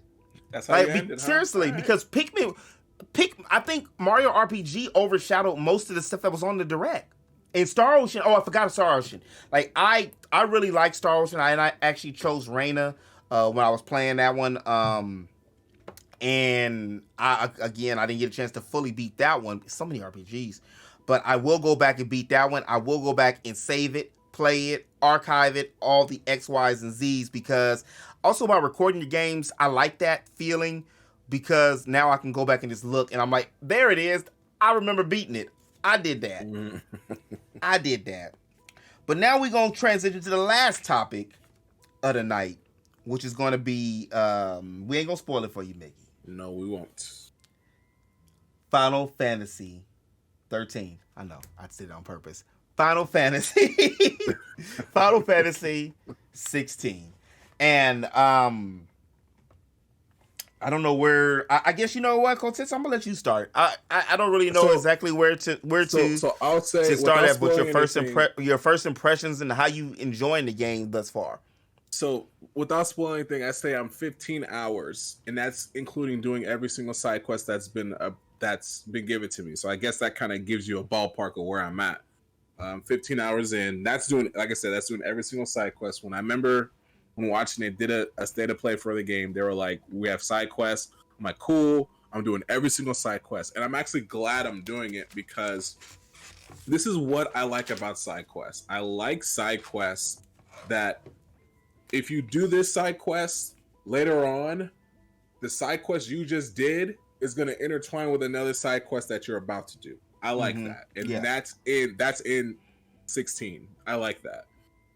Also that if you do the side quest in 16, you get some more quality of life features in the game as well. So I'm very happy I was doing that. So far I'm enjoying the game 100%. Yeah, like Quentin said, this is the first time I've really been excited for a Final Fantasy game besides, 7 Remake. This one is definitely something that I do like the story. I do like the dialogue. I'm a dialogue person, and it has really good dialogue in the game. Not spoiling nothing at all, but yeah, there's great dialogue in there. I like how it's telling other stories besides the story of the character that you're playing. If there's no spoilers in that, I'm just saying there's other stories there that you get to experience, you get to see. Not gonna lie, I did shed a tear. There are some tear jerkers in the game. I'm a very emotional person. I cried Toy Story 3 at the end. I cried at Toy Story 4 at the end. So this game does have some tear jerkers, but yeah, the gameplay is really cool. It does have its repetitiveness, but I feel like the repetitiveness of the gameplay is was resolved based off the abilities you get, because you get to mix it up a little bit more than it being like a button masher. You can set combos in, and you have like you get rewarded for like the combos you get to do on the side. You get to see like what you've done, their finishers and all that stuff. The boss battles are insane. That's all I'm gonna say. Boss battles are insane. And I honestly, like, the second we get off this, I'm jumping back on because I want to. You and me both. I'm right on a. Can I say the title of where I'm at? Yeah. Okay. I'm not saying to you. I'm saying to Miggy. Can I say the title to the chapter I'm at? I don't think it'll spoil it because you can't really. Yeah, that's what I'm saying. It's not going to be a spoiler because you're not going to really know anything because you won't know nothing. I'm on the Curse of the Crystals right now. Okay, that's where I'm at. Okay, when at 6 PST. Oh no, it was 5:37. I said, okay, it's starting to heat up. Let me stop because it's starting to heat up. Let me stop, drop, relax for a minute because I knew if I start playing more, it's at that part. It's at that good nucleus. Where you get that part where it's starting to get good. And for me, it's taking me a second there to get to that part. But it's overall a really good game so far. But go ahead, continue. I didn't mean to cut you. I just want to. No. I'm actually done. I like I said, the gameplay. Like I said, it's a button masher. But like I said, once you start getting more abilities, then it kind of stops becoming that, and it starts becoming, okay, how can I string this with this? Like I already have like abilities where I'm already stringing stuff together that's just catastrophic, and I'm just like, that's freaking dope that I can just on the fly just do this, and just like knock out like a crowd of dudes already, or just knock out somebody's stagger. I like that they brought back stagger because now it's like you have to be now it's and I like how they did it, because in Final Fantasy 13, I didn't like how they did stagger, because the only way you could really do stagger if you had a Ravenous class to melt someone's stagger really well, and if you don't have someone who really is trained in the Ravenous form, you can't really take out the stagger that well. And here it's like there's different combos that you can like melt someone's stagger meter, and then you can just continue to just deal damage after that, which is pretty cool. Okay, so I do like how this isn't spoiling it because they said it in the trailers and stuff.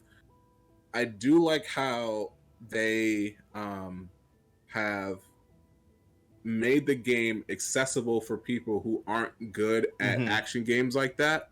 Not just saying, oh, it's a story focused or whatever. There's like items that can literally that I use sometimes. I'm just like, I'm gonna use this because they know I'm gonna get through this.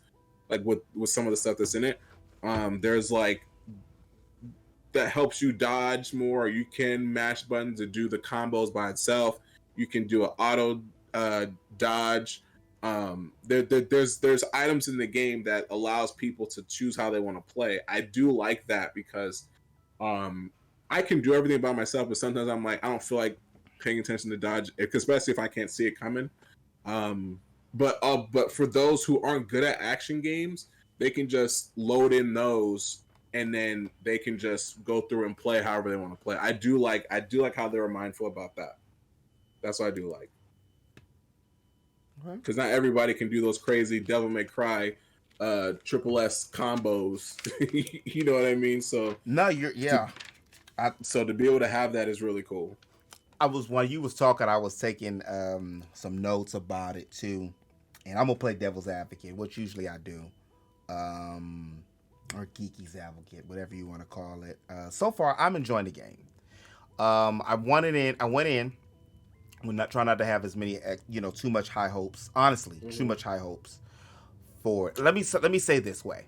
I'm still more excited about Rebirth, and I still feel Rebirth is gonna be better. Okay. I like the combat of Rebirth. Of 7 better. But you want to know what makes it even more than that? The MFing characters. Those Hinabaru Sakaguchi characters. Those characters from back on PlayStation. Now, this is still PlayStation. I will say this. The reason why I said, Mickey, that you'll like this game is because of the fact it's not a knock or anything bad.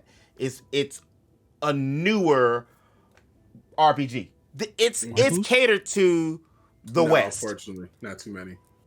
Huh? I don't want it. He said waifus, and I'm like, there are two. No, there's two definites. There's two definites. There's two. Well, he said there's two cutie pies. Okay, but are they like? Okay, so there's okay. Let me just. Are they waifus to our expectations, or is it waifus to Miggy's expectations? Well, it's depending, because that's a whole, because we all got different tastes. See, because I'm more of a Nico Robin guy, and he's more of a Boa Hancock, and I think you like both. I do like Nami with that thunder rod, though. I will say that. Tell you what, with the slit, with that, okay. So anyway, you got to drink some of that water. I had to put I'm out. It's empty. So anyway, because look, I had it on the screen, so we didn't get this. Let me sip some water real quick. Pinky is up. No, but what I will say is this. I thought this was, oh God, how do I say this? This is not spoiling, but I'm gonna say this in an aspect. They did some stuff that I wanted them to do in the RPG. It's not that many random treasure chests. The random treasure chests are very sparingly. It's so few that you kind of miss them, and I'm not lying. Like, it's so few that now you just got these little, what I was saying, like when they did on Final Fantasy 12, they have these little coupons, these little shiny, sparkly things you just walk into, and it gives you what you need. But it's not actual items. It's just like pieces of stuff and things, which I like. I think that's really good. I think that's smart for them to do that. However, what I don't like is the difficulty. The game is watered down for people. I played on both styles, story, and then I switched it to action. And the difference between the two, story is like what Kotetsu was saying, is they'll give you these different items and stuff that you can go about, and like the timely ring, which will allow you to move faster, or they give you one that allows you just you don't have to press all the combos and stuff, which is cool, and it does help you for if you're new to that. I will say I was not expecting to use my fingers like this. I know that sounded bad, but I was not expecting to use my fingers like this, seriously, with this game.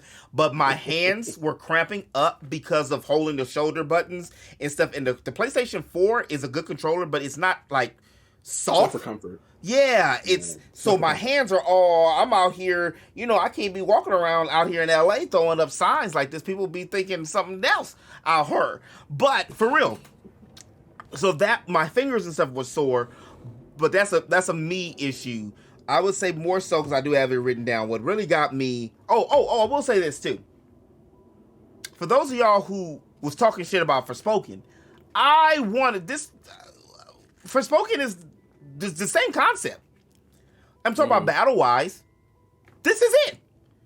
All that BS that people were going around Forspoken, this is it. This is the same... the same battle format that you're doing is it. As a matter of fact, I would argue that's true. I would argue that Frey's parkour is better than Clive's his pause and stop. You can't go too fast. Circle button when he does with his flash move or whatever. I'm not gonna not to interrupt you, but there's times where like if I get confused on which one I get confused because I press the O button to dodge, but it's actually to home in on somebody, and I'm just like, that's not the dodge button. That's me homing in. I have to actually hit the dodge button to But sometimes that'll mess me up so much because you're right. It makes you feel like you're dodging, but you're not. You're just homing in on the closest target with you, which can mess up. So I get that. I 100% agree with that. The game, now I said it can be easy, but it can be tough too. So I've gotten my ass kicked more than a few times. I had more than a few games over. I'm not gonna lie, probably closer to 10 than closer to 5, and I'll admit that because I go in all Vegeta willy nilly's like and just start sword swinging and get handed to me. I haven't died yet once. You're a great gamer. My black ass is terrible. And you know what's funny? Because it's funny because you mentioned it earlier. You said that because how many buttons you have to press and where you gotta. I'm so used to that, like, because I played a lot of Devil May Cry. I played a lot of games like that. Mm-hmm. So like my hands are kind of like trained to be like I said, when I was playing all the combos. And plus, I play a lot of fighting games, so it's kind of like easy for me to be like, okay, this is where this is. Okay, cool. When I'm doing something, I boom, switch. Okay, switch this. So I'm easy. I'm very acclimated, if that's the word for it, to be able to play like that. So I get it, and like we said, that's why they have those items to allow people to play like that without having to go crazy like that on the controller. Now I don't use those items. Actually, I took the item off because my dog. I almost called him Rapide. I really almost called this dog Rapide from so hard. from freaking Tales of Vesperia. I almost called him Rapide. Torgal. Torgal, yes. I like Torgal, but can I bring this part up? I gotta say this, and I had to take it off the gameplay for this. I'm 15 hours into the game, and this is why I was saying earlier that this is a modern game, and they listened to me what I said. If you guys remember me mentioning before how lonely it is walking across the damn whole world map by yourself, right? Not talking, not doing anything, no party members to control, no party members to talk to, X, Y, and Z. Well, guess what? You got party member. Sometime. But you can't control them. So I got a whole bunch of badassery. I'm gonna be careful. I'm not gonna spoil nothing. Yeah, that's what I'm saying. I'm not gonna spoil anything. I will say that I can't. I'm literally like I did with Pokemon. I stopped, looked it up, being careful. I had to be careful and had to put a very direct thing. Couldn't ask ChatGTP. It's still on 2021. I don't know. I guess I got to pay for Pro to be updated. But I'm like, so what's up? That I'm trying not to let it bother me, because see, I'm on some Facebook groups, Final Fantasy Facebook groups, quite a few actually. That's the best thing about Facebook actually, is the groups. And I seen a post, and I didn't want to necessarily agree with it, and somebody cussed it out, and they said, "F this Final Fantasy. It's a DMC5 remake. It's trash. I don't care." And I'm like, you know what? I got hope for it. But I will agree, since 10, Final Fantasy ain't been the same. So I will say this: this ain't your mom and pop's Final Fantasy. This is the new Final Fantasy. This is the new Final Fantasy. And this is the new Eurocentric Final Fantasy. Ain't no other race or nobody else. Ain't no other color. This is Skyrim. But in Skyrim, you can make a black person. And it ain't just so much about that. It just feels that, for me, I've done every quest too. I can go to the bathroom, come back, and you still talking about the same jibber jabber. I mean, most quests, let's be fair. Even on Xenoblade with over 100 quests, and I did them all because I'm a freak. I know. Even with Xenoblade, some of them were interesting. A lot of times, I don't know what the hell these dudes is talking about, and I passed up, and I'm just like, okay, so what? But the main thing,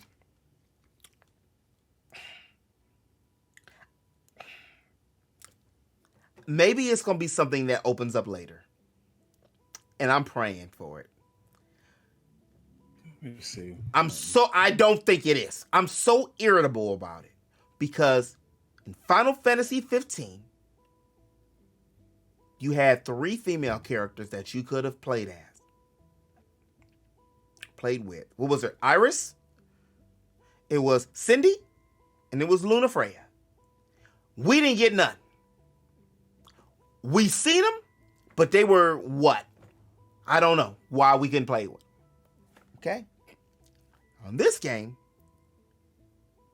I just controlling Clive right now in the part I'm at. I'm only 15 hours in, so I don't know what the hell happens. But I want to control other. So this is the thing I think they're going to do. They say this is going to be the new format. I don't like it. Oh, you're right there. Okay. Yeah. I'm not. No, I'm looking at the chapter and I'm like, okay, I know where you're at. So yeah, okay. I think you're a little. I think you're a little ahead of me. I'm past that. Yeah, I think you're a little ahead of me. So in other words, Geek say he wants to control women. Confirm? Yes, I do. I want to control. I want my hands on my waifu.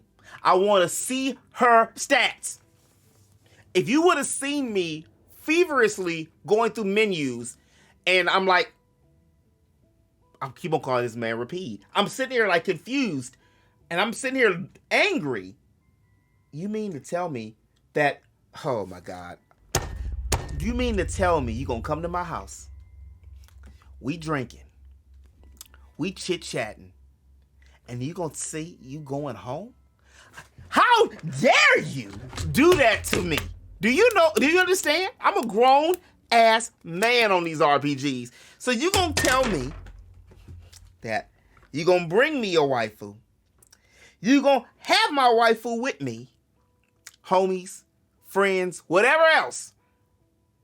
But it's just I'm only in charge of me. Now it makes sense a little bit, because in all actuality, you can't control anybody else, literally. But I don't even mind that. But you know what I do mind?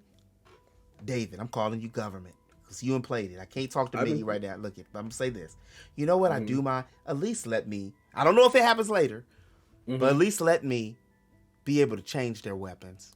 Can I equip them? Can I look at their stats at least, please? Can I at least fix my AI? Now that part is all Western. That's not a Final Fantasy. This one has deviated very far from this is the new Final Fantasy. To be very honest with you, if they did not call it Final Fantasy, even with the crystals, you still could. The only thing that ties it is the Iron Giant and the crystals and some of the Moogle and the lore. Everything else is completely different. Even though the medieval approach, okay, the reason why I'm saying this, and I'm sorry this went on this little tangent here. The reason why other Final Fantasies have been medieval, but it's a medieval. Final Fantasy VII was a steampunk game. Yeah, it was. Final Fantasy VIII was steampunk. 6 was steampunk. Oh, 6 was, yeah. 10 was like a dystopia. It was everything was gone. So it's fantasy. This is straight medieval. It's like it's on the same page with an Elden Ring. And I'm not just pushing that narrative because I said it to y'all last year. You laughed me out of my own group chat. Look, they really took the Western thing from it. Anybody can pick this game up that loves the Western RPGs, but I can see this right here. I don't agree with so far where I'm at. I've seen everybody's 10, and I'm like 8 right now, 7, 8, because some of the little nuances. That ain't Final Fantasy, baby. Final Fantasy allows you to equip and customize your characters, plural. Now, I don't know what goes on further, but I just want more from that. Everything else, I like Geo. I like Sid. I like Clive. Clive is cool. They make an emphasis to talk about how handsome he is all the time. They do. Everybody call him pretty. At least once every time you see him. Yeah, every time you see somebody, it's like, oh, look, Arch, you so handsome. Even when he was a kid, so they always up in his grill. I'm enjoying the game. We was talking about it about the pacing. You were saying that you liked the pacing. I think the pacing is a little too slow. It misses marks because sometimes I feel like I'm on fetch quests. Every time I look up, I'm going to give a badge to another person. And also, I will say this. The reason why they didn't put black people on the game is because they couldn't. They could have. I'm not making no excuse. But they dodged a bullet because they didn't want that. I'm not going to go too deep, but they didn't want that kind of heat with the whole bearer thing. They didn't want that. If you play a couple hours in, y'all don't know exactly what we're talking about. They didn't want a minority to be. They didn't want that. I still feel that they could have done it. I would have wrote it. I would have made multiple races of different people because the world is multiple races. Plus, matter of fact, none of these characters look Japanese. Not one. Well, so okay, so I'm gonna go into I'm gonna go into the developmental archives of what they talk about. So this is what they said, and I get why it didn't happen. So with this game, and I think the reason why I don't think they're no one's Japanese because they made this game medieval. Yeah, and I forgot the creator, like the main producer, director of this game, he said told his Japanese audience to say, hey, don't put this game in Japanese because they're not the lips aren't synced. Yeah. So put it in English with Japanese subtitles on there. Do you know the lips still aren't synced? Even in English? Oh yeah. Because I've been playing with no subtitles because I wanted it to look like a movie. And I said, well, I'll just put it in closed caption when I, upload it. And the lips, the sound is faster still. It's not it's not synced. Yeah. So to go off what you're saying, and I was talking to somebody about this, and I had that same feeling with Resident Evil games. At the time I said I don't like how Resident Evil is going because it doesn't feel like how the other Resident Evil games were. It was called Resident Evil. The selling point of it was zombies. That's what the selling point was. And I think after 5, it was still kind of having the zombie feel, but not too much. Or 4 had this zombie feel, but still wasn't. But it was still a great game. 5, still same thing, was a game. 6, everyone was like, "Oh, it's just an action game." I'm like, I still like it, but then I'm like, I do miss the zombies. Though. That's actually pretty cool. then with 7 and 8, I said I don't like it because they called it as Resident Evil, but it doesn't feel like Resident Evil. And, no, I understand what you mean. Yeah. And someone broke it down to me. They were like, they do it this way now. They're marketing it this way because they're trying to sell to a whole new audience. Yeah. And still trying to appease to us. And I said, okay, cool. And that's how I look at it with Final Fantasy. Final Fantasy 15 was kind of like, okay, no, you know what? I'll even take it back. I'll take it back to Crisis Core. Crisis Core was the first Final Fantasy game that was an action RPG that had a little bit of turn-based, but was an action RPG. And people ate that crap up. And I'm sure they're like, okay, Crisis Core, we took a chance and it did exponentially well. So what else can we do? I think 13 and 13 Versus was going to be like that. But then 13 Versus got scrapped and they just did 13. Still somewhat a turn-based, but still like, you still see everybody moving and it kind of makes it feel like there's stuff happening. But I do want to cut you off and say this real quick though. I don't mind that it's not turn-based. I actually I think the game's main selling point is the fact that Clive is a good main protagonist, and I also feel that the gameplay is excellent. For me, it's just like, okay, even with 15, I was able to control my party. Okay, I see. That's not the Final Fantasy part. That's the Skyrim, the Elden Ring. That's the Dragon's Dogma. That's the Western. The reason why they're doing that too, they said it. Even though it was stupid, they got rid of all their Western companies, and then they said that we're going to cater to the more Western audience. Well, guess what? In the West, the people look white from the Europe and UK.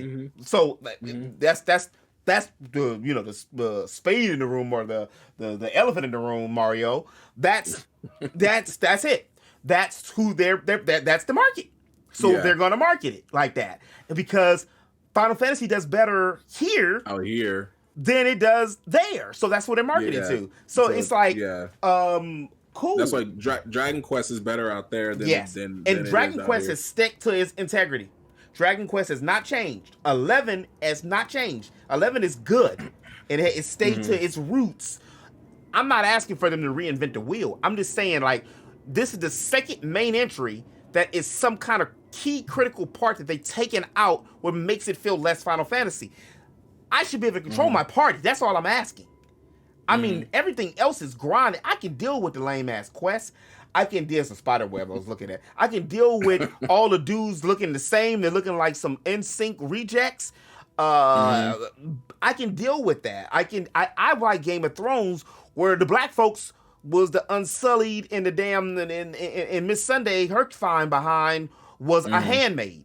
Like that they did have some black folks on it. I can deal with that But what the thing is when you give me these characters, and one of the reasons that we get when we play these games and how we do is we feel more entwined to the character, and I know you can say this too, is when you can open up their freaking equip menu, put certain swords on them, toggle and switch to them as the character. You get a chance to feel them as a different battle thing. That was my thing why 15 was like, well, but I did get a chance to play as Prompto. Yeah, I did get a chance to play as what's his face, all Gladius and Ignis. Gladius, yes, and Ignis. Yeah, I did get a chance to, but by me, I've been rolling around with my baby Jill for a minute, and I'm sitting. You don't have no clue how I'm sitting there. Every big scene comes up, I'm looking. I'm like, so are they gonna bring up this tutorial and tell me how to swap? Like, what's up? Yeah, I haven't heard nobody talk about this but me. And I haven't been looking, though, because I don't want no trouble. But that's my main gripe with it. Oh, also, the last thing I was saying, I'm going to let you finish. Sorry, I cut you off. I've died on some occasions. Do you know when you die, if it happens to you, they just restock your HP. They restock your HP, and they redo your potions. They max them out. So they'll max your potions out. Whatever you have 3 and 4, they'll max them out. And so that's interesting. I don't use them because I'm recording it, so I don't want to use them because it makes me look assy. It makes me look sorry, like So I don't want to just pop it and I'm pop all these things. So I took extra time because or what I'll try to do is do it sparingly. Like if I absolutely must have it, need it, then I'll do it. But that's interesting. Man, those two things just kind of got me. Like I rarely use potions because there's moves that will like generate health for me. So that's why, and it's not even for that. Bro, sometimes I'll use it for that purpose. But there's moves that will generate health, but most of the time I'm just like I said, I'm used to playing games like that, so I can like know timing and know how I can do the perfect dodges or the parries and stuff like that. I get what you're saying, because there was a point in time where there's a point in the story where. No, I don't want to say it. Yeah, don't say it. I'm right. Yeah, I'm gonna get there tonight. I'm gonna get there tonight. Where you're at, you're gonna get there. Look, I'm about to go through the door, and then I say, seriously, I just beat that cannon dude, and I'm about to go through the door, the flamethrower cannon dude. I'm about to go through the door, and I was like, let me stop, because I can feel it's gonna be another hour. Yeah. So let me get out. But yeah, I think the reason being that we're not playing as these characters, this is just my own, just from me playing through the game, is that they want us to really just no, that's not. I don't think that's the reason. I think that they want us to really stick with Clive because these party members jump out like almost damn near every 2 seconds, unless you're going off and doing like stuff on your own that's not story. These party members are like in and out, like they're in and out, like that's all I'm gonna say. The party members are in and out, like probably more frequently than not. I will say they're yes, in and out. I will say yes and no, and the reason why I had a lot of hope, because I thought that they were going back to FF of old when it comes to certain things. If you don't play with all the characters a lot. I think, especially the main female protagonist, the number one main female protagonist you play with the most, it'd probably be Yuna and Tifa. Like Eris wasn't in the story. Eris was not in the story that much. Neither was Renoa. Renoa just takes leaps out. Like she's damn near going for a whole disc. And the same thing with Terra, Rydia, Garnet. A lot of these characters in the stories. Ash, you got a chance to play with her most of the time in Lightning, but it changed then. It was different. It wasn't the same story, and that's what I'm saying. It's not the same story dynamic. Some of the beats, it's like equated to like when Star Wars got remade. It's still Star Wars. Like they still got and they got all the stuff in the game. I just think that part right there, bro, I'm telling you. No, I got you. That by being able just to switch off and use her powers, use ice, like right. I think that right there, that is such a missed mark. I don't know what happens later. I'm hoping something else happens, but I think that's a missed mark. The story so far, I like it. I'm gonna be real with you. I played so many of these stories. I know. I've seen people like dumbfounded by the demo, and I'm like, how you guys didn't know that? Yeah. I'm not gonna lie. There was a part in the demo where that's why I hate about myself. I hate seeing. Yeah, I'm with you. I play games like that, so when I see stuff like that, I'm like, okay, yeah, I already know, and I hate the fact that I know. Yeah. Because I've done this before. Yep. I've done this before. Yep. So I hate the fact that I know. And I know everyone else is like, well, who's? I'm like we just played this in Star Ocean, whatever. Yeah. You just played that. Yeah. Yeah. Literally. You just played that. So you know what's happening. You just played that. So I hate that. Some of the elements too. I'm just like, is my G Clive? Is he Alphen with the burning sword? Yeah. Are the bearers exactly. Like it felt really close. I'm like, they pushing it. That felt real close to Tales of Arise. That felt real close. But you can switch off to my baby Kisara though. On Tales of Arise or Shion. That's what I mean, this is a AAA top tier game. And I sent you that thing with RPG Fan. They usually have really great things.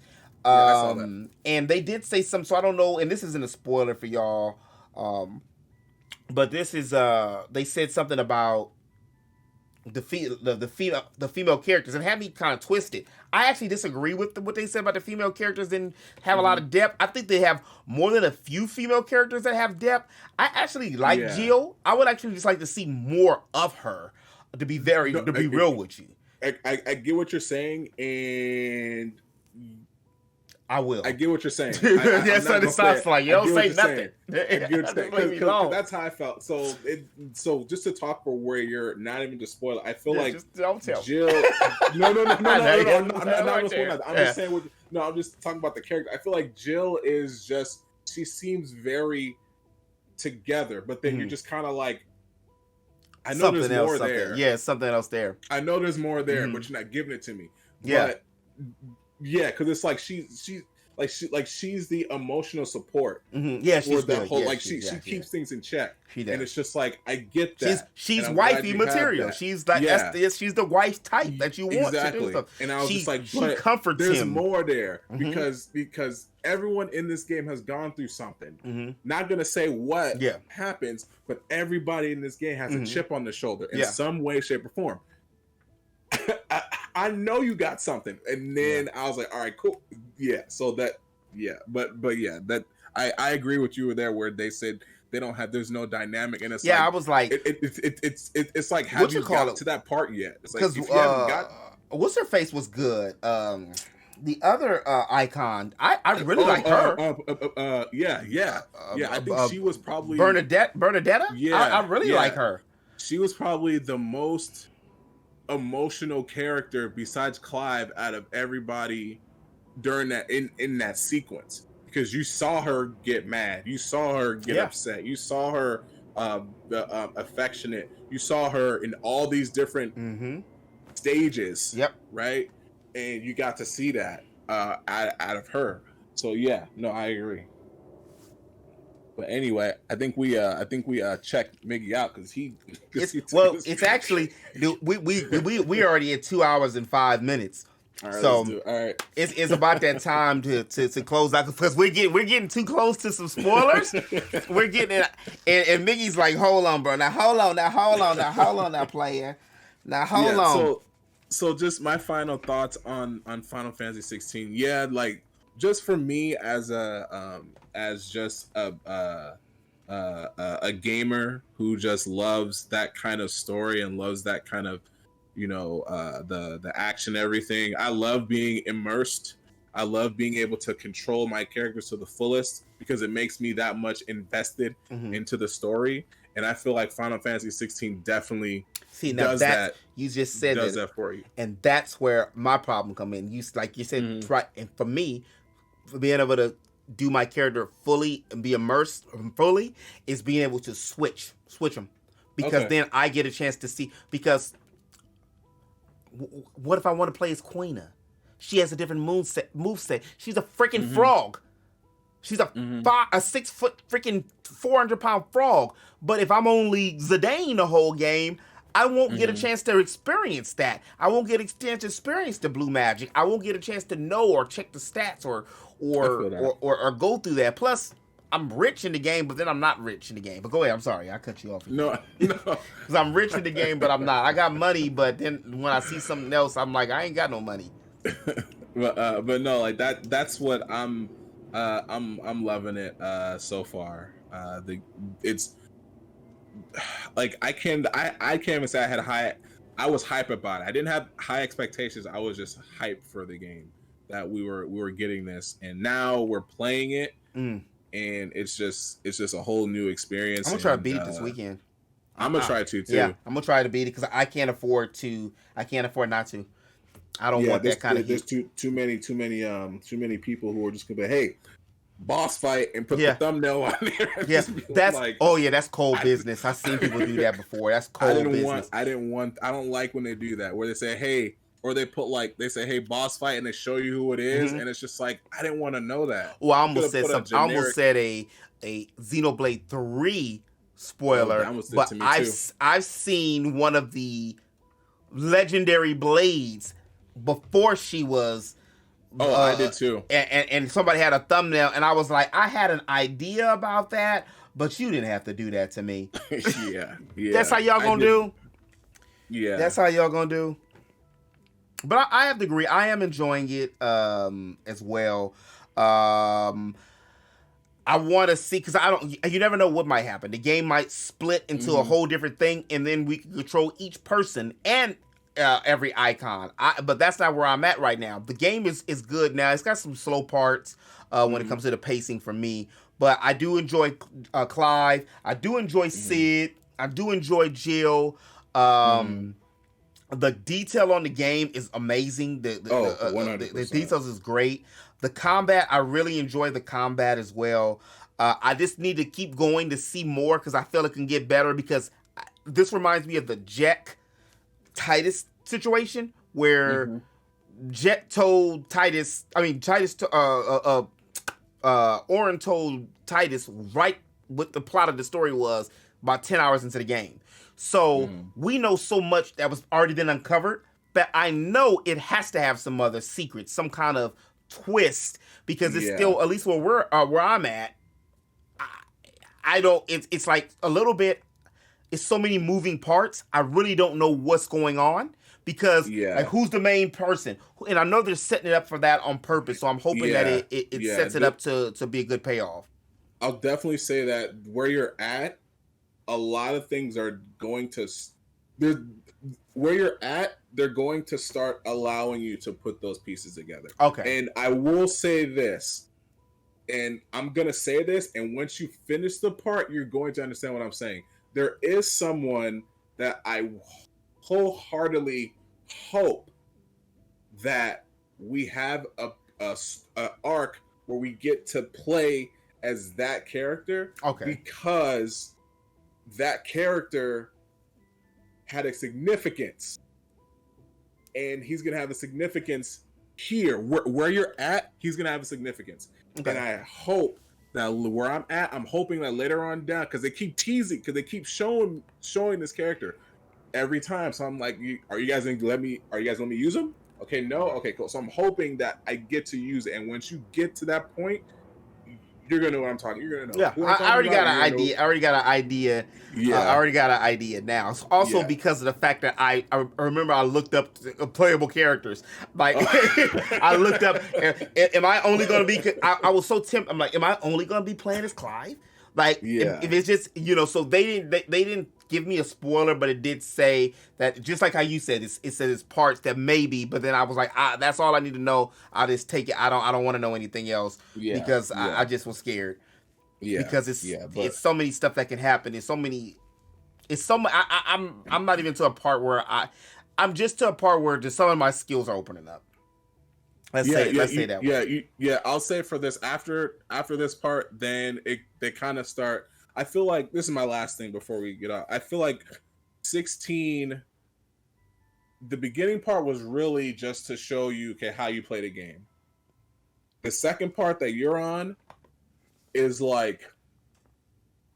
we're teaching you, we're letting you use the basics of how to play the game, and we're giving you a little bit of what the rest of the game is going to be like. So then once you get past it, then it really starts to open up to allow you to do different things on your own, instead of feeling like you're stuck doing side quest story. Okay. And then combat opens up 100%. Like after this, then you start having more options in combat. Okay, I'll say that. After this part, you get more options in combat. Kind of like Forspoken. I don't know how far you got with Forspoken. Oh, no, I finished it. Yeah, it's just like Forspoken. Okay. Yeah. So, once you start getting more things, once you start getting more skills, then it starts becoming more fun, and you start experimenting. Like, I think I'm on my second or third skill, something like that now on Forspoken. Third. Yeah, I'm on my third skill now. Yeah, so once you get to that and you start, then combat starts becoming more fun because you have more to play around with. Okay.